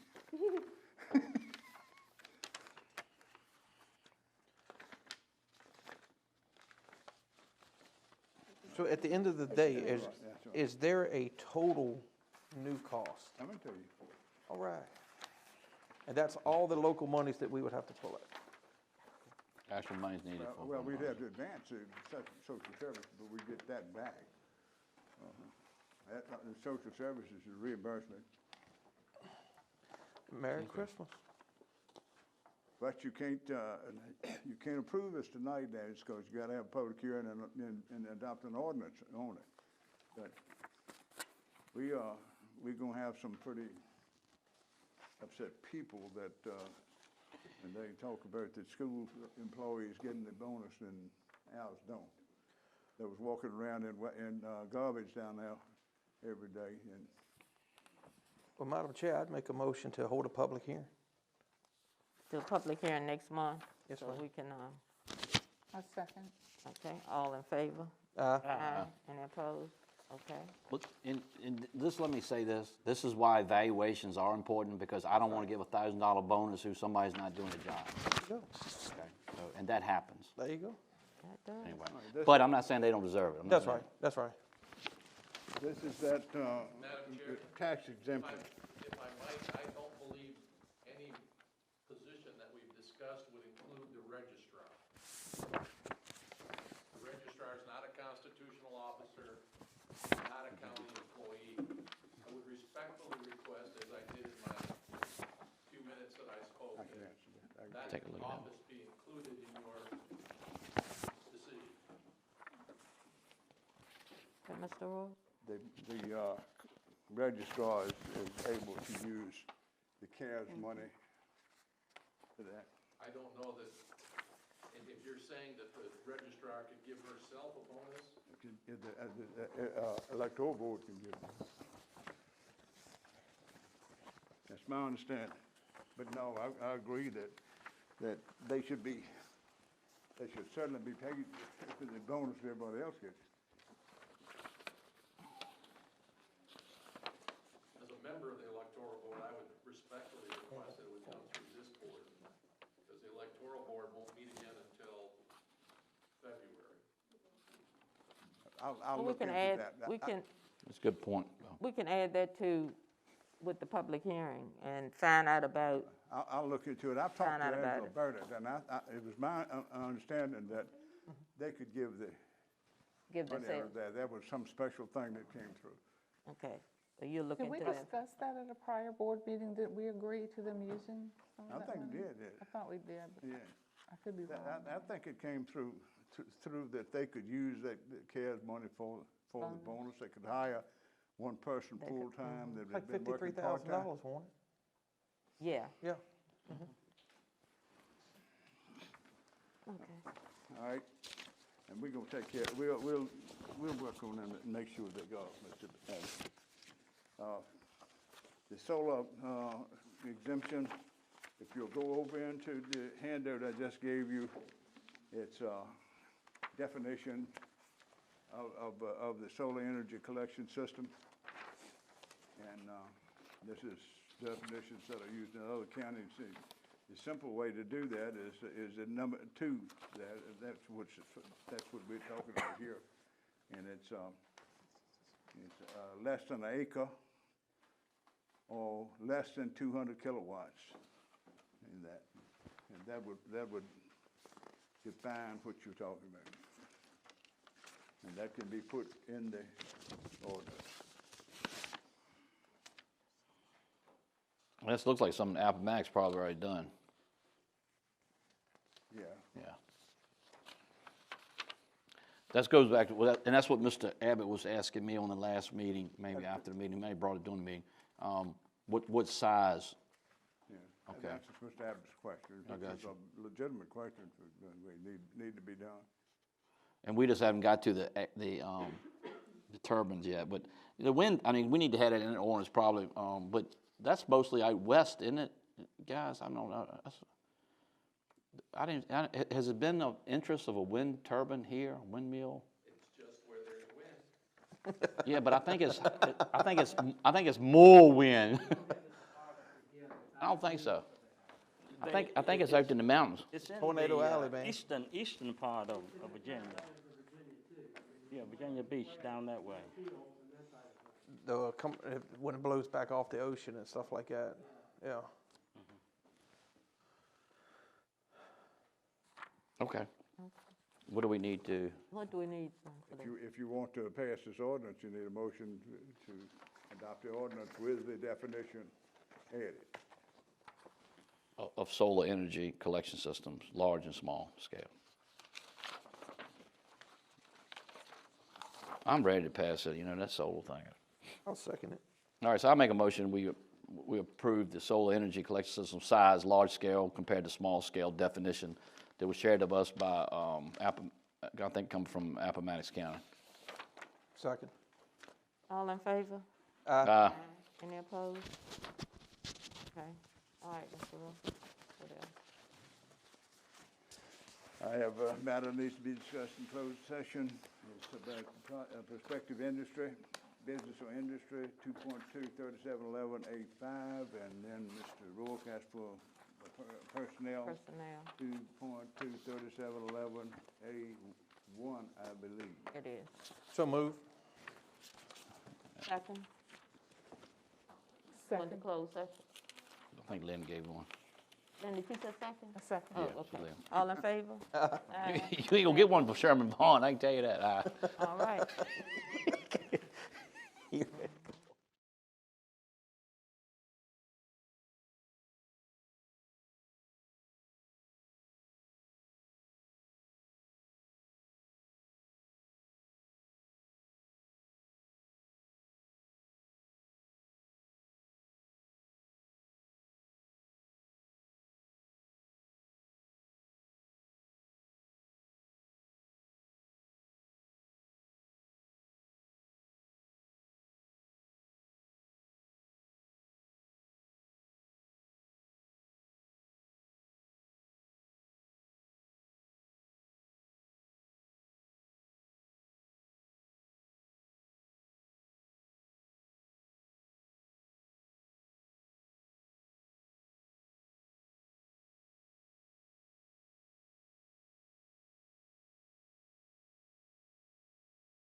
Okay, we're back from closed session and we need to certify.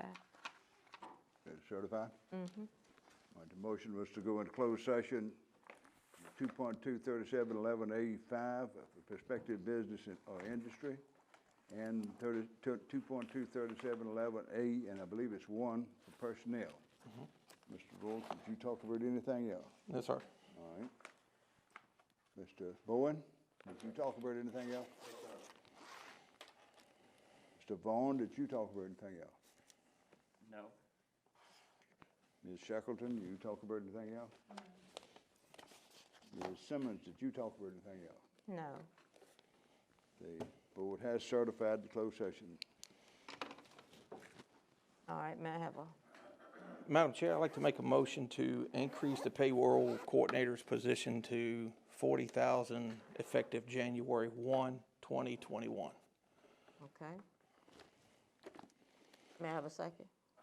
I'll second I'll second knowing that it's cause additional duties in the education this person has. Okay, we'll make that into the motion. Yes, ma'am. All right, and all in favor? Aye. Aye. Any opposed? Okay, thank you. Okay, correspondence from the board, Board of Supervisors for,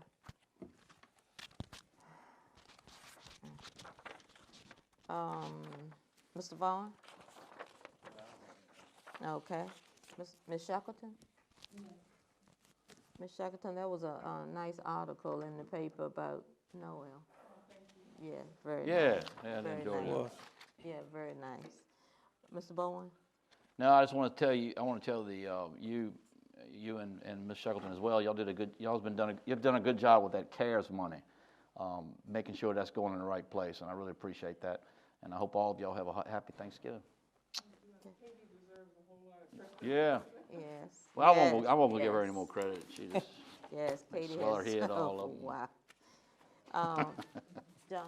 The only thing I want to say is I'd like to wish everyone a happy Thanksgiving, be safe on the holidays, and pray for those less fortunate than us, and if you can help someone, give them help, and, God bless you all. All right, happy Thanksgiving, everyone, and as always, thank you for coming. We appreciate you coming and bearing with us through our meetings. Madam Chair, I move that we adjourn. Second. All in favor? Amen. Aye. Okay, thank you. You all